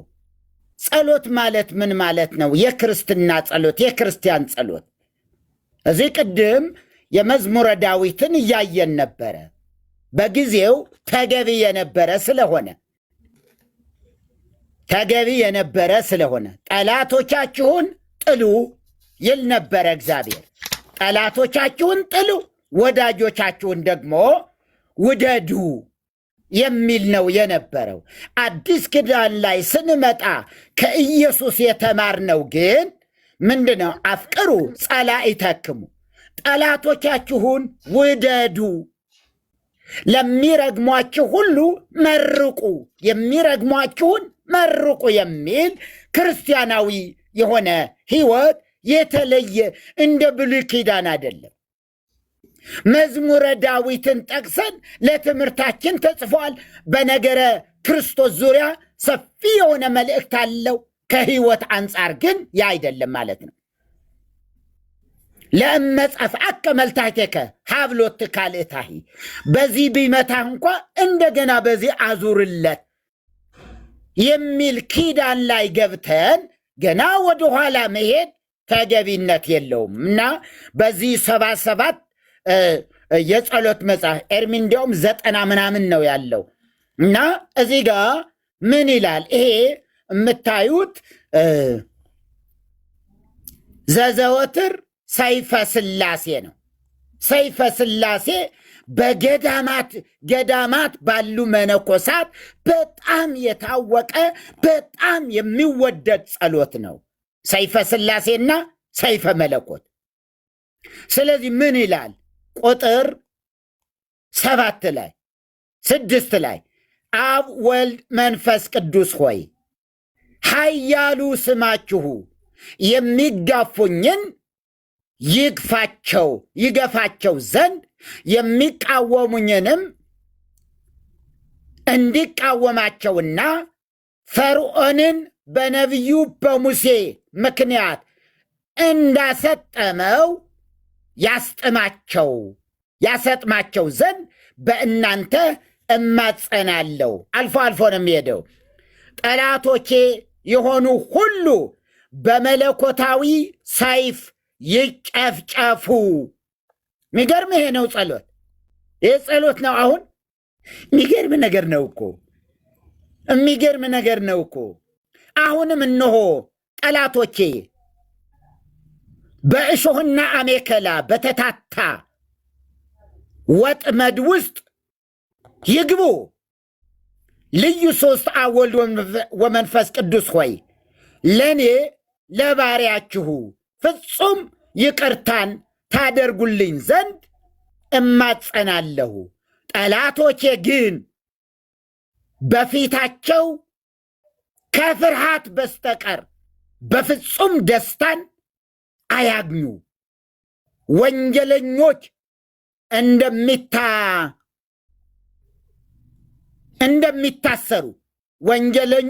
እንደሚታሰሩ እጅ እግራቸውን በእሳት ሰንሰለት እሰሯቸው እንጂ። ዳግመኛም ቀድሞ አዳም ከነ ልጆቹ በሲኦል ጨለማ እንደተከበበ እነሱንም የመከራ ጨለማ ይክበባቸው። የሚገርም ወገኖች፣ ይሄ ነው ጸሎት መጽሐፍ። ሙሉ ባነብላችሁ አንድ ሁለቱን ለአንብቤ ላቁም። ጠላቶቼን ይውላችሁ በውሾች ማደሪያ አሳድሯቸው፣ የምታስፈራዋን ያችን የእሳት ባህር አታሻግሯቸው። በእሳት ቀስት ወይም ፍላጻ ንደፏቸው። ልዩ ልዩ ደዌና መቅሰፍት ይታዘዝባቸው። የምህረት ዝናም ወይም ጠል አይውረድላቸው። የሕይወት ቃል አትመልሱላቸው። ልዩ ሦስት አብ ወልድ ወመንፈስ ቅዱስ ሆይ ጽንዕት በሆነች መለኮታዊ እጃችሁ ትባርኩኝና መላእክትም ሁሉ በክንፋቸው በእኔ ላይ ይረቡ ዘንድ እማጸናለሁ። እንዲህ እያለ ይሄዳል። ይሄ ነው ጸሎት። በጣም ብዙ አለ እንደዚህ ባለ ነገር ላይ ይሄ ነው ጸሎት እየተባለ ያለና ያሳፍራል። ብቻ ይሄን መቀበል እንዴት አሳፋሪ እንደሆነ ይሄም በዚህ ምክንያት ነው የሕዝባችን መቅበዝበዝ፣ የሕዝባችን ደዌ ብዛት ከዚህ የተነሳ ነው። ረጋሚ እያወቀም ሳያውቅም እንዲህ እያለ ይረግማል።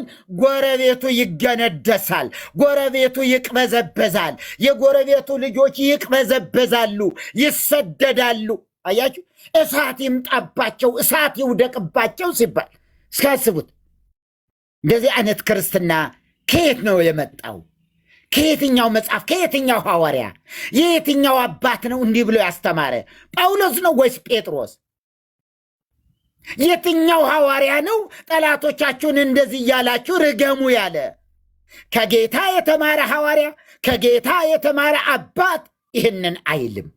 ይልቁንም መንፈስ ቅዱስን የሚሰማ ይልቁንም በመንፈስ ቅዱስ የሚመራ ሰው ጸሎቱ በራሱ በመንፈስ ቅዱስ ነው። አዲስ ኪዳን መጽሐፍ በማንበብም አይደለም፣ በመጽሐፍ አንብቦ በመጨረስም አይደለም።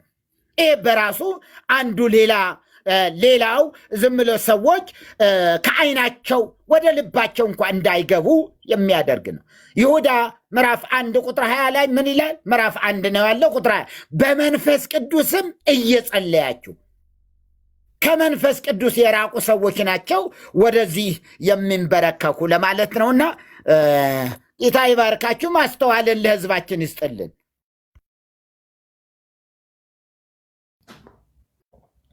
እሺ መሪ ጸጋ ይብዛልን። ያ ትውልዳችን ምናልባት በማስተዋል ቆም ብሎ ያለበትን ቤተ እምነት ማየት እንዲችል ነው።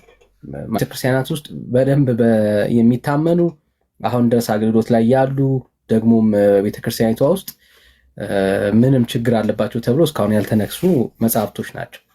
እዚህ እነኚህ መጽሐፍቶች ሰው ያነባቸዋል። አስቡ፣ ወደ እግዚአብሔር ነው እነኚህ ጸሎቶች የሚጸልዩት እና በጣም በጣም በጣም የሚከብዱ ጸሎቶች ናቸው በውስጣቸው ያለው። ግን እንድታዩት እንድትማሩ ያክል ነው ምን ያህል ቤተክርስቲያኒቷ ውስጥ እንደዚህ አይነት እንደ እግዚአብሔር ቃል ያልሆነ ልምምድ እንዳለ እንድትመለከቱት ያክል ነው። ኦርቶዶክሲያን ካላችሁ መግባት ትችላላችሁ። ባይዘዌ አንድ ቁጥር ጻፉልን። ትክክል ነው፣ ቤተክርስቲያናችን አልተሳሳተችም፣ እነኚህ ጸሎቶች እንደ እግዚአብሔር ቃል ናቸው የሚል ኦርቶዶክሳዊ ካለ ማስገባት ማውራት እንችላለን። እሺ ላንብብላችሁ፣ ልቀጥል። መሪ ያነበበው ሌላ መጽሐፍ ላይ ደግሞ እንደዚሁ ቤተክርስቲያኒቷ ውስጥ የሚታወቅ የአርጋኖን መጽሐፍ አለ። በጣም በቤተክርስቲያኒቷ ውስጥ የታመነና ተቀባይነት ያለው መጽሐፍ ነው። እንደዚህ ይላል የሚመርቁኝ የተመረቁ ይሆኑ፣ የሚረግሙኝ ግን ይረገሙ። በልጅሽ አንደበት ሰይፋቸው ወደ ልባቸው ይመለስ፣ ቀስታቸውም ይሰባበር። ድካማቸው ወደ ራሳቸው ይግባ፣ አመፃቸውም በራሳቸው ላይ ይውረድ። የሚከቡኝ ራስ የከንፈራቸው ድካም ይክደናቸው፣ የእሳትም ፍም በላያቸው ላይ ይውደቅባቸው። እንዳይነሱ መቆም እንዳይችሉም በመከራ ይጣላቸው ይልና የሚጠቅሱ ጥቅስ አለ። መዝሙር ብለው ይጠቅሳሉ። 130 ቁጥር 9 10 ጥቅስ ማለት ነው። አስቡት። ለአዲስ ኪዳን አማኝ በብሉይ ኪዳን ላይ ያለውን የመዝሙረ ዳዊትን ጥቅስ ጠቅሰው አሁን የምትጸልዩት ጸሎት መጽሐፍ ቅዱሳዊ ነው ብለው እንዲያምኑ ማለት ነው። እንደ ምድያምና እንደ ሲሳራ እንደ አብያስም በቂሶር ወንዝ አጠገብ እንዳደረግ እንዲሁ አድርግባቸው። በእንዶር እንደጠፉት የእርሻም ፋንድያ እንደሆኑት አለቆቻቸውም እንደ ሄሮብና እንደ ዜብ ታላላቆቻቸውም እንደ ዛብሄልና እንደ ስልማን አድርጋቸው። እርግማን ቶታሊ እርግማን ማለት ነው። ስለ ሰይጣን አለም ባይዘው ይሄ ጸሎት የሚጸልየው ጠላት ብለው ስለሚያስቡት ሰው ማለት ነው። ጠላት ተብሎ ስለሚታሰበው ሰው ነው። ስለ መንፈሳዊ ጉዳይ አለም እየተወራ ያለው፣ ስለ ሰይጣን ምናምን አለም እየተወራ ያለው። ምንም በቃ ሊተራሊ ጠላት ተብሎ ስለተነገረው ስለዛ ሰው ነው እየተወራ ያለው። አውዱን በደንብ አሳያቸዋለሁ እንደዛ እንደሆነ። የእግዚአብሔር ማደሪያን እንወርሳለን እንዳሉት አምላኬ እንደ ትቢያ በነፋስም ፊት እንደ ገለባ አድርጋቸው። በዱርም እንደሚቃጠል እሳት ተራሮችንም እንደሚያነድ ነበልባል እንዲሁም በአውሎ ነፋስህ አሳዳቸው። በቁጣህም አስደንግጣቸው። ፊታቸውንም አፍረት ጉስቁልና ሙላው። አቤቱ ስምህን ያውቁ ዘንድ ይፈሩም ዘንድ ለዘላለም ይታወኩ ይገስጹ ዘንድ ይጥፉ ይልና መዝሙር ብሎ የመጽሐፍ ቅዱስ ጥቅስ ጠቅሳል። እንዴት ህዝቡን ከእግዚአብሔር ሐሳብና ከእግዚአብሔር ፈቃድ እንደሚያርቁ አስቡ። ጥቅስ ይጠቅሳሉ። መዝሙር 130 84 እያሉ ጥቅስ ይጠቅሳሉ።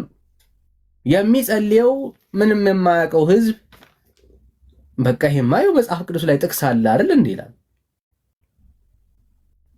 ከዛስ ጎረቤቱ ጋር በሆነ ነገር ቢጣላ እንደ ጠላት ያየውና ለዛ ለጎረቤት ሲጸልይ ይኖራል ማለት ነው። ያንን ጎረቤቱን ወይ ጓደኛውን ወይ ወዳጁን ሲረግም ይኖራል። አስባችሁታል? ሲረግም ይኖራል። ማዕዳቸው በፊታቸው ወጥመድ ትሁንባቸው፣ ደህንነታቸውም አሸክላ፣ አይኖቻቸውንም እንዳያዩ ይጨልሙ። አይኖቻቸው ይታወር ማለት ይጨልሙ። ወገባቸውም ሁልጊዜ ይናወጥ፣ በላያቸውም ላይም መዓትን አፍስስ፣ የቁጣህም ትኩሳት የያዛቸው። አገራቸውም ምድረ በዳ ትሁን።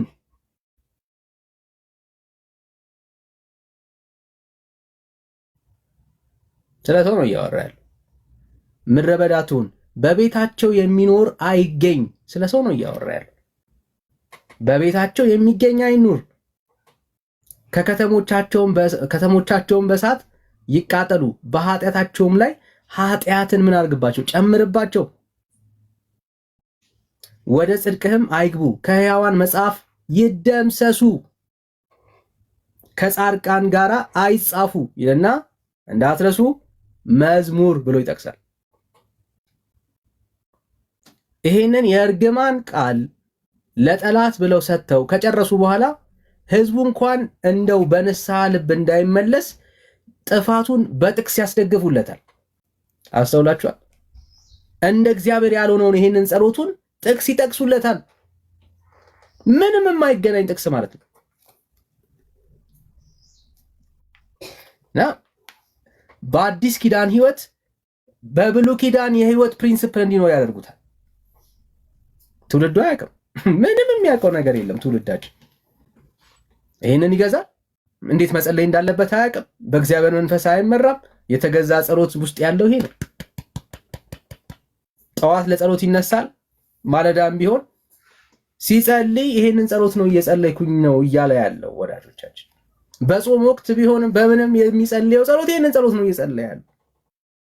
በእግዚአብሔር ፊት ቆሞ ይሄንን ነው ወንድሜን አይኑን አሳውረው ዘሩ ከቤት ውስጥ ይጥፋ ምናምን እያለ እንግዲህ አስቡት። ይሄ አሁን እግዚአብሔር ፊት ይቀርባል። እግዚአብሔር ፊት ይቀርባል። የጸሎት እግዚአብሔር ፊት የሚቀርብ ጉዳይ ነው ይሄ። እና በጣም ነው የሚከፋው። በደንብ ሲነበብ የበለጠ ጆሮ ጭው የሚያደርጉ ጸሎቶች ነው በውስጣቸው ያሉ። ጸሎት ማለት ከባድ ነው፣ እርግማን ነው። ይሄ አንድ አይደለም። ኦልሞስት ቀደም አይ ቲንክ መሪውን ወንድምነት ብሎታል። በቲም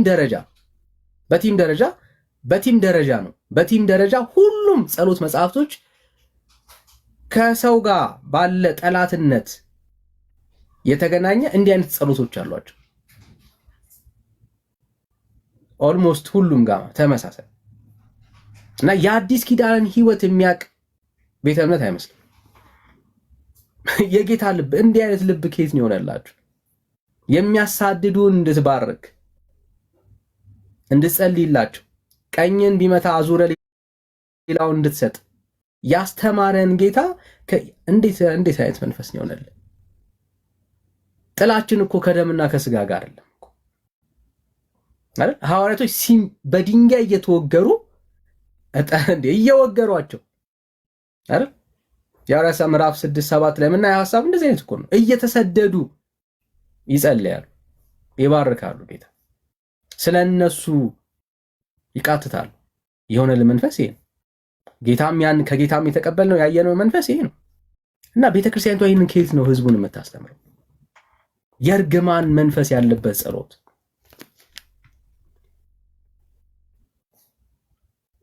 ኃጢአታቸውን በላያቸው አምጣባቸው፣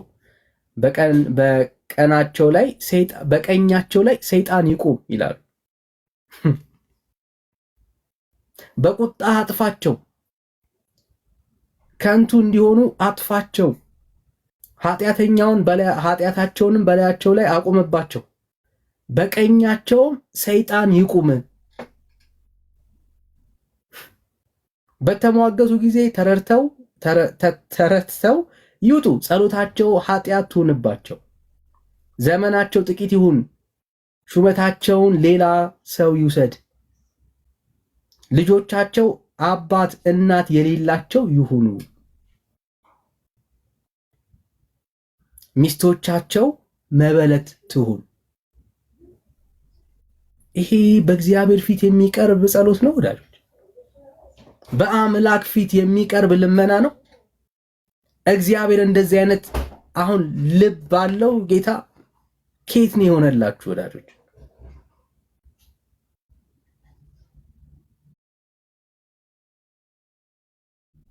ልጆቻቸው ወላጅ አልባ ይሆኑ፣ ሚስቶቻቸው ባሎቻቸው ይሞቱ። እንዲህ አይነት ጸሎት እንዴት እግዚአብሔር ፊት ይቀርባል? ትውልድ አያውቅም። ይህንን ጸሎት ጠዋት ተነስቶ ነው የሚጸልየው። መጽሐፍ ቅዱሳዊ እንዲመስለው ጥቅስ የሆኑ ጥቅሶች፣ የማይገናኙ ጥቅሶች ከስር ጽፈውለታል፣ አስቀምጠውለታል።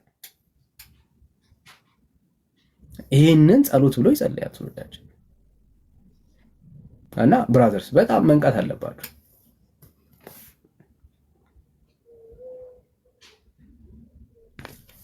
ጆሮ በጣም ነው ጩው የሚያደርገው።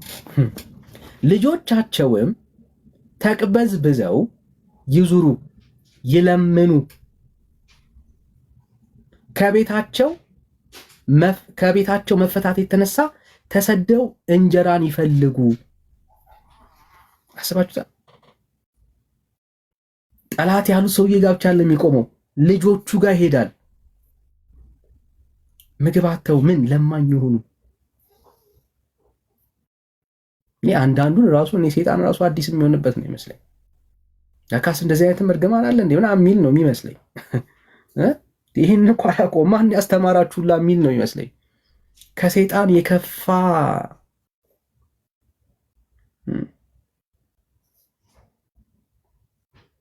ከዛ ይህ ጸሎት ነው።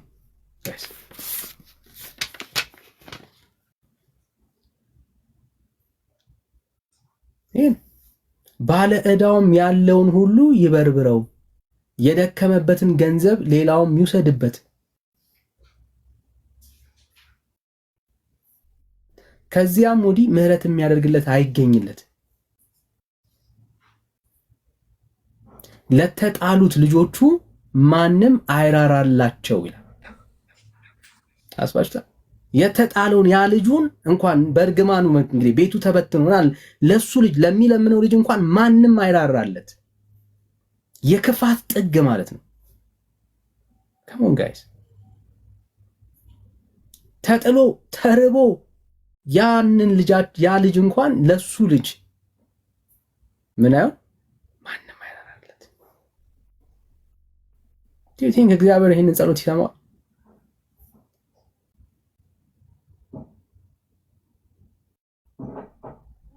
ልጆቹ ይነቀሉ ይቆረጡም፣ በሁለተኛም ትውልድ ስማቸው ይደምሰስ ስማቸው። የአባታቸውን ኃጢአት በእነርሱ ፊት ትታሰብ፣ የእናታቸውም ኃጢአት አትጥፋ።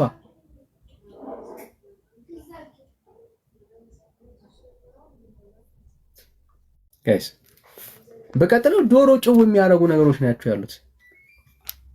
ገና ግማሽ አልሄድንም። ፍታት ዳንዬ ወይ መሪ ዳኒ ይሰማል? መሪ አዎ ትሰማል። ስርዓተ ፍታቱም እኮ እሱ ነው እኮ። ፍታት ሲደረግ ተስካር ሲደረግ እኮ በዋናነት የሚነበብ ክፍል ነው እኮ። በዋናነት ወለተ ማርያም እየተባለ ዓመተ ማርያም ወይ ደምሰስ እመጽሐፈ ሕያዋን ከሕይወት መጽሐፍ ስማቸው ይደምሰስ እየተባለ ወይ በርብሮ ባለ ዕዳ ኩሎ ንዋየው ባለ ዕዳ ሀብቱ ንብረቱ ሁሉ ይውሰድበት እየተባለ ከዛ ገብረ ማርያም ከዛ ምንም ሰው በማይገባው ነገር ይማረነ ወይሳለነ ይቀበነ ወተወጸነነ አቡነ ዘበሰማያት ሰው ይርገሙት ይመርቁት አቅም ግን በግዕዝ ይሄን ይባላል ልፈልግ ነውና ይሄን ክፍል የተስካር ነው። የትኛውም ስርዓተ ፍታት ላይ የሳልስት ቢባል የሰባት ቢባል የ12 ቢባል የ20 የ30 የ40 የ80 ከዛ ደግሞ የመንፈቅ ከዛ ደግሞ 7 ዓመታት በየዓመቱ ይሄ ሁሉ አይቀርምና የዚህ ውጤት ይመስለኛል እኔ አገራችን ለየት ባለ መንገድ እንደዚህ አይነት እንትን የመጣው ልፈልጌ ነው። ተሰብስበውም ግለሰብ ብቻ ሳይሆን ብዬ ነው ዳንዬ፣ ግለሰብ ብቻ ሳይሆን አንድ ላይ ሆነው ያ ሁሉ አእላፍ ሊቃውንት ተሰብስበው ወሰይጣን ይቁም በየማን ሰይጣን በቀኙ ይቁም በማን በገብረ ማርያም እንዴ ጸሎቱ ኃጢአት ትሆንበት እስከ አስብ እንኳን የእርሱ የእናቱ ኃጢአት እንኳን በእግዚአብሔር ፊት አረበስ ይህን ልፈልጌ ነው። መንገድ ላይ እየሄድኩ ነውና ገርሞኝ ነው እሱን ስታነሳው። ይሄ ተስካርም ወላጆቻችንም ተፈቱ እየተባለ ግን ይሄን ነው የሚባልላቸው ልፈልጌ ነው። ቆመው ሞተውም አያርፍም ማለት ነው። ይሄ እርግማን እኮ መሪ በቁሙም ይህንኑ ይጸልያል፣ ሲሞትም ደግሞ ይህንን ይጸልዩበታል።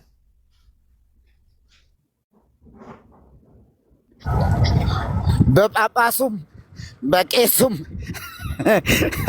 አለማወቅ አንዴ ተላልፎ ከተሰጠ እኮ በቃ ይሄ ነው እኮ። ሲፈታ እንደዚህ ሲል የነበረ ነገ እሱ ሲሞት ደግሞ እሱን ደግሞ ይፈቱታል። ሳይፈታ ነበረ ሲፈታ የነበረ አየህ። ያልተፈቱ ፈቺዎች ሳይፈቱ ይፈቱ ነበረ። እነሱ ተራቸው ሲደርስ ሲሞቱ ደግሞ እንደዚህ ይሄ እርግማን በእነሱ ላይ ይወርድባቸዋል ሲራገሙ ኖረው።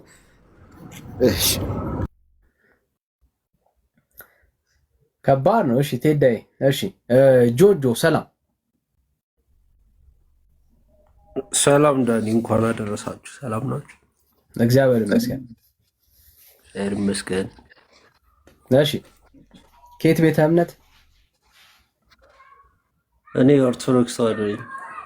እሺ እነኚህ ጸሎቶች መጽሐፍ ቅዱሳዊ ናቸው። አንድ ክርስቲያን እንደ ጸሎት ሊጸልያቸው ይገባል ብለህ ታምናለህ? አሁን ቅድም ኤርሚ ሲያሳይ የነበረው እኮ ስለ ይሁዳ ነው አይደል? ይሁዳን እንመርቀው እንደ ክርስቶስን የሸጠ አጭበርባሪ ሌባ፣ እሱን እንመርቀው? እርገሙት የሚል አለ ተጽፎላል። እርግማን በላያቸው ላይ ያመጡት ራሳቸው ናቸው ፈሪሳውያን።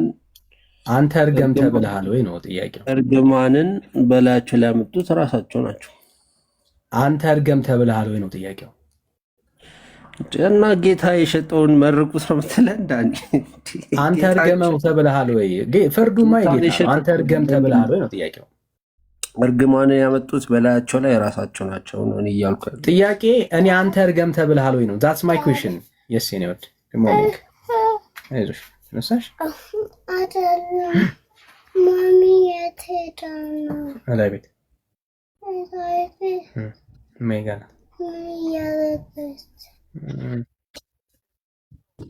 መንገድ ላይ ስለሆንኩ ነው። አንዳንድ ጩኸት ሊኖር ይችላል።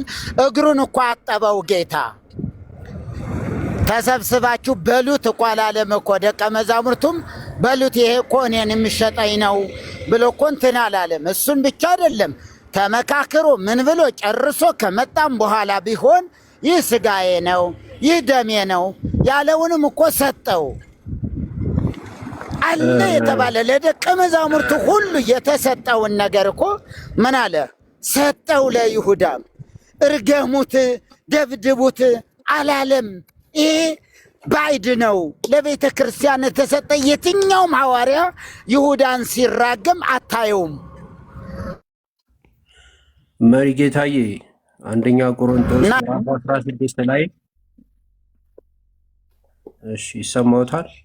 አንደኛ ቆሮንቶስ 16 ጌታ ኢየሱስ ክርስቶስን የማይወድ ቢኖር የተረገመ ይሁን ነው የሚለው። እንግዲህ ምን ማለት ነው የተረገመ? ክርስቶስን የካደን ታዲያኛ እንመርቀው ምን ይሁን? ምን ማለት ነው የተረገመ ይሁን ሲል ምን እያለ ነው ያለው? ታውቋል ቃሉ የተረገመ ይሁን ነው። ቃሉማ ግልጽ እኮ ነው። የተረገመ ይሁን ምን ማለት ነው? የተረገመ ይሁን ምን ዴፊኒሽን ያስፈልጋል ወንድሜ? የተረገመ ይሁን ነው። ስለማታውቀው እኮ ነው አሁን እሱን ጥቅስ የጠቀስከው። አንተ ከምታወራው ከዚህ እርግማን ጋር የሚገናኝ ሀሳብ የለውም። ለዛ ነው የጠየቁ። ስለማታውቀው ለዛ ነው የጠየቁ። ቆይ አንዴ አትደረም። ሁለት ፖይንቶችን አንስታል። ጥያቄያችን እኛ አንተ እንድትረግመው አሁን ለምሳሌ ይሁዳን እንድትረግመው የታዘዝክበት መጽሐፍ ቅዱሳዊ ትእዛዝ አለ ወይ ካልክ የለም። አሁን በዚህ ሰዓት ላይ እየረገምከው ኑር አልተባልክም። ሁለተኛ አሁን ያነበብኩልህ ስለ ይሁዳ አይደለም የተጻፈው። አሁንም ለመደበቅ አትሞክር። ይሄ ስለ ይሁዳ አይደለም። ጠላቴ ብለህ ስለምታስበው ስለ ሰው ነው የተጻፈው። ይኸው ጠላትህን እንድትረግመው በጸሎት እንድትረግመው የታዘዝክበት ቦታ አለ ወይ ነው ጥያቄ። እኔ አሁን በእርግጠኝነት እሱን ከመጀመሪያ ጀምሮ ብታነበው ጠላት ምድር ላይ ያለ ጠላትን እርገም የሚል አይደለም። አሳየኝ። ሰማያዊ ከሆነ ጥሩ። ሰማያዊ የሆነ መንፈስ የሆነ እርኩስ መንፈስ በላይ ላይ መተት የሚሰሩብን መተተኞችን እርገም ሊል ይችላል። አሳይ አይል የሰው ልጅን እርገም የሚል መጽሐፍ አይልም። ብራዘር አይል አሳይ። ምንድን ነው ያወጣው መጽሐፍ? ሲጀምር መጽሐፈ አርጋኑን መጽሐፍ አርጋኑ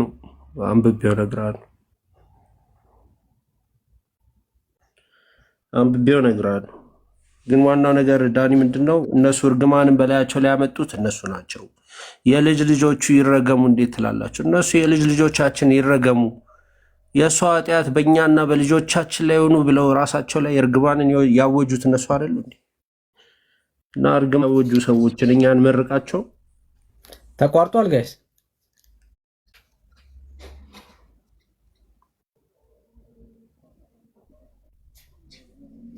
ተቋርጫለሁ ወገኖች። እሺ መጣው። እሺ ምን አልከኝ?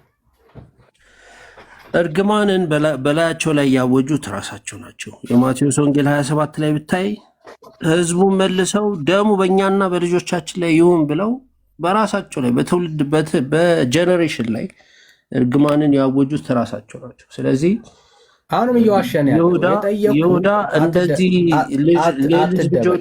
ልጆቹ የልጅ ልጆቹ ይረገሙ ቢባል አይግረም። እርግማን አሁንም አትደበቅ። እዛ ክፍል ላይም ሄደን ማየት እንችላለን። እዛ ክፍል ላይም እርገሟቸው የሚል ትምህርት የለም። እርገሟቸው የሚል ሀሳብ ካለ አሳየን።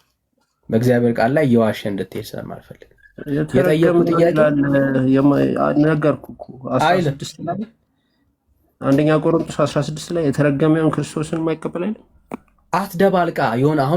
የሆነ ክፍል ጠቅሰ የሆነ ክፍል ላይ አንስተ አትደባልቅ። አንዱን ክፍል አውጣና አንተ እርገም የተባልክበትን ቦታ አሳየን። አይ አንተ በጸሎት እነሱን ሰዎች እርገማቸው የተባልክበትን ቦታ አሳየን ነው ጥያቄ።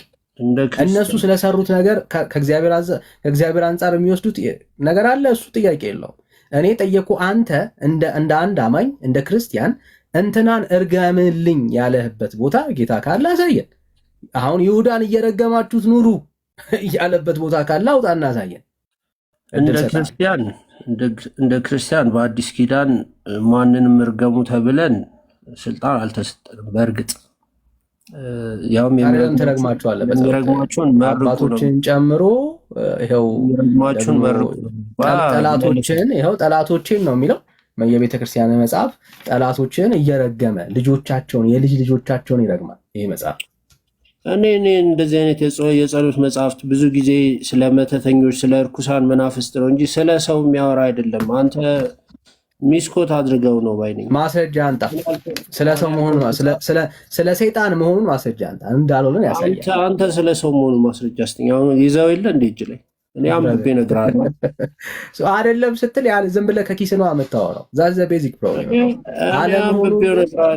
አንብቤው እነግርሃለሁ። በግምት አንተ ግን እጅ ላይ ስላለ አዎ ይኸውና ስለ ሰው ነው የሚያወራው ስታደርግ ነው የምትለው ያለ እውቀት መሆን የለበትም። ነው ብለህ ክሌም ያደረከው አንተ ነህ የኔ ወንድም። ነው ብለህ አይደለም እያልክ ያለው አንተ ነህ ብራዘር። አይደለም እያልክ ያለው አንተ ነህ። ክሌም ስታደርግ አለመሆኑን ታሳየናለህ። ምክንያቱም መጽሐፉ ምን ሰው ነው ብለህ ክሌም ያደረከው አንተ ነህ። መጽሐፉን እጅ ላይ ይዘዋል። ይኸውና ስለ ሰው ነው የሚያወራው ብለህ ማስረጃ ስጠኝ። ስለዚህ አትዋሻ። እስቲ ዳኒ ስለምን ነው የሚለው ማስረጃ ስጠኝ ነው እንጂ የሚባለው አትደረግ አንተ ይሄ መጽሐፍ የሚያወራው ስለ ሰይጣን ነው አልክ። አይደለም፣ ስለ ሰይጣን አይደለም። ሰይጣን ልጅ አለው። ማስረጃ ስጠኝ። እሺ ያው በደንብ ስማ። የልጅሽ የልዑል ክንድ ኃይል ለማዳን ይውረድ፣ ተራሮቹንም የሚፈትናቸውን ኃይል በረድኤቱ ይልና ወደ እኔም ይመጣል፣ ጠላቶቼም ይገለብጣቸው ዘንድ ይልና አሁን በደንብ ስማ።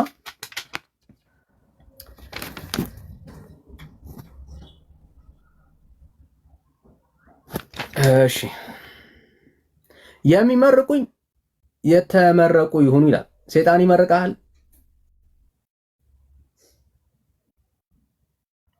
አቤት። ሰይጣን ይመርቃል? ሰይጣን አይመርቅም። ሰው የሚመርቅህ ማን ነው? ሰዎች ናቸው። እነዚህ እኮ አብዛኛው ሜንሽን የሚያደርጓቸው የዳዊት የተናገረው በቃ እሺ ሰው እሺ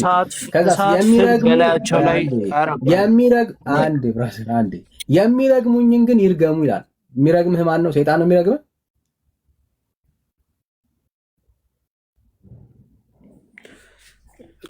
አሁን እየሰማኝ እኮ አይደለም። እኔ ለመናገርም ቻንሱን እየሰጠኝ ስላሉ ለመግባባት ከባድ። ማስረጃ ስጠኝ ብለህ አብዛኛው ሜንሽን የሚያደርጓቸው እነዚህ ክፍሎች የዳዊት መዝሙር ዳዊት የተናገራቸውን ነገሮች ነው። ዳዊት እሳት በላያቸው ላይ ይዝነብ፣ እንደ ውሻ ተቅለብልበው እንዳበደ ውሻ ይሁኑ የሚል ብዙ ቦታ አለ። ከሕይወት መጽሐፍ ላይ ስማቸው ይደምሰስም ብሎ ጽፏል። ስለዚህ እሱ የተረገመ ነው ማለት ነው። ታዲያ ከጠላት ጋር ምን ያገናኘዋል? እኔ ስለአንተ ስለ አዲስ ኪዳን እሱና እሱ ስለ ወዳጆቹ ነው እንደሚያወሩ፣ እሱም ስለ ጠላቶች ነው። እሱና እየደባለክ ያለው ስለ አዲስ ኪዳን ህይወት እያወራን እያለ ሄደ ብሉይ ኪዳን ላይ ስላለው ፕሪንሲፕል አፕላይ ለማድረግ ትሞክራለህ። አየህ ቤተክርስቲያንም ህዝብ ዳዊት የተረገመ ነበር ወይ? እንደዛ ሲል ዳዊት የተረገመ ነበር ወይ? ብሉይ ኪዳን ላይ የነበረው እንደሱ ነው። ጠላት ብሎ ሲያወራ ስለ ሰይጣን ነው ሊትራሊ እያወራ ያለው። እንደዛ ነው የምታስበው? የአዲስ ኪዳን ውጊያችን ከምን ጋር ነው? ከደምና ከስጋ ጋር ነው እንዴ? በአዲስ ኪዳን ከርኩሳን መናፍስት ጋር ነው። አሁን የዳዊትን ጥቅስ ጠቅሰህ ታዲያ ለሰው አፕላይ እንዴት አድርገህ ስለ ሰው ጠላት እንዴት ታወራለህ? ሜንሽን ያደረጉት የዳዊት መዝሙርን ነው እንጂ እዚህ ጋር አፕላይ የሚያደርገው ስለ እርኩሳን መናፍስት ነው። አሳየኝ፣ ስለ እርኩሳን መናፍስት መሆኑን አሳየኝ። እንደሱ ካል ክሌም ካረግ ከአንተ ክሌም አድርጋል። አሳየኝ ስለ እርኩሳን መናፍስት። እሱን አንብቤ እነግርሃለሁ። አሁን ይሁዳን ግን መርቁት የሚለው ነገር አያስኬድም። ጌታ የሸጠ ሰው መርቁት ትሆናለህ። አየህ የሚታገሉት ገብተው እንኳን የሚያወሩት ልክ እንደዚሁ ገና ሳያነብ ሳያውቀው በግምት ነው የሚያወራው። ኤርሚያስን አትደረግ አትደረም። የገባው ሞግተ ለማውራት መሰለኝ ያለ ማስረጃ ግን እንድትሞግት እድል አልሰጠህም። እኛ በመረጃ ነው አርቲስት ይዘን የምናወጣው። ቤተክርስቲያን የአዲስ ኪዳን አማኞች ላይ በብሉይ ኪዳን ላይ አፕላይ የተደረገውን ነገር በአዲስ ኪዳን ላይ አፕላይ እንዲያደርጉ ታስተምራለች። እንዲህ አይነት ልምምዶች ከእግዚአብሔር ቃል ህዝብን የሚያርቁ ጸሎት ሳይሆን እርግማን በእግዚአብሔር ፊት ህዝብ እንዲያቀርብ እያደረገች ነው ያለችው። ይሄ ልምምድ የእግዚአብሔር ቃል የማያውቀው በመጽሐፍ ቅዱስ ውስጥ ያልተጻፈ የአዲስ ኪዳን አማኞች ሊሆን የማይገባ ህይወት ነው ቤተክርስቲያን እያስተማረች ያለችው። ይሄ እኮ ጸሎት ነው። ጠላቴን ብሎ ሲጸልይ አንድ ኦርቶዶክሳዊ ጠላቱን እያሰበ ነው የሚጸልየው ማለት ነው። ፊዚካል የሆነውን በሱ ላይ ክፉ የሰራውን የረገመውን የተጣላውን ምናምን ማለት ነው።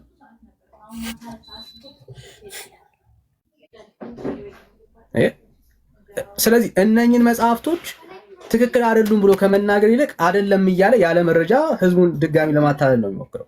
የሚያደርገው ነገር ይሄ ነው። አገልጋዮቻቸው እንደዚህ ናቸው። የሚጠቅሱትን ጥቅስ ቤተክርስቲያኒቷ ስህተቷን እንኳን ስህተት ነው ብሎ እንኳን ለመናገር ድፍረት የላቸው።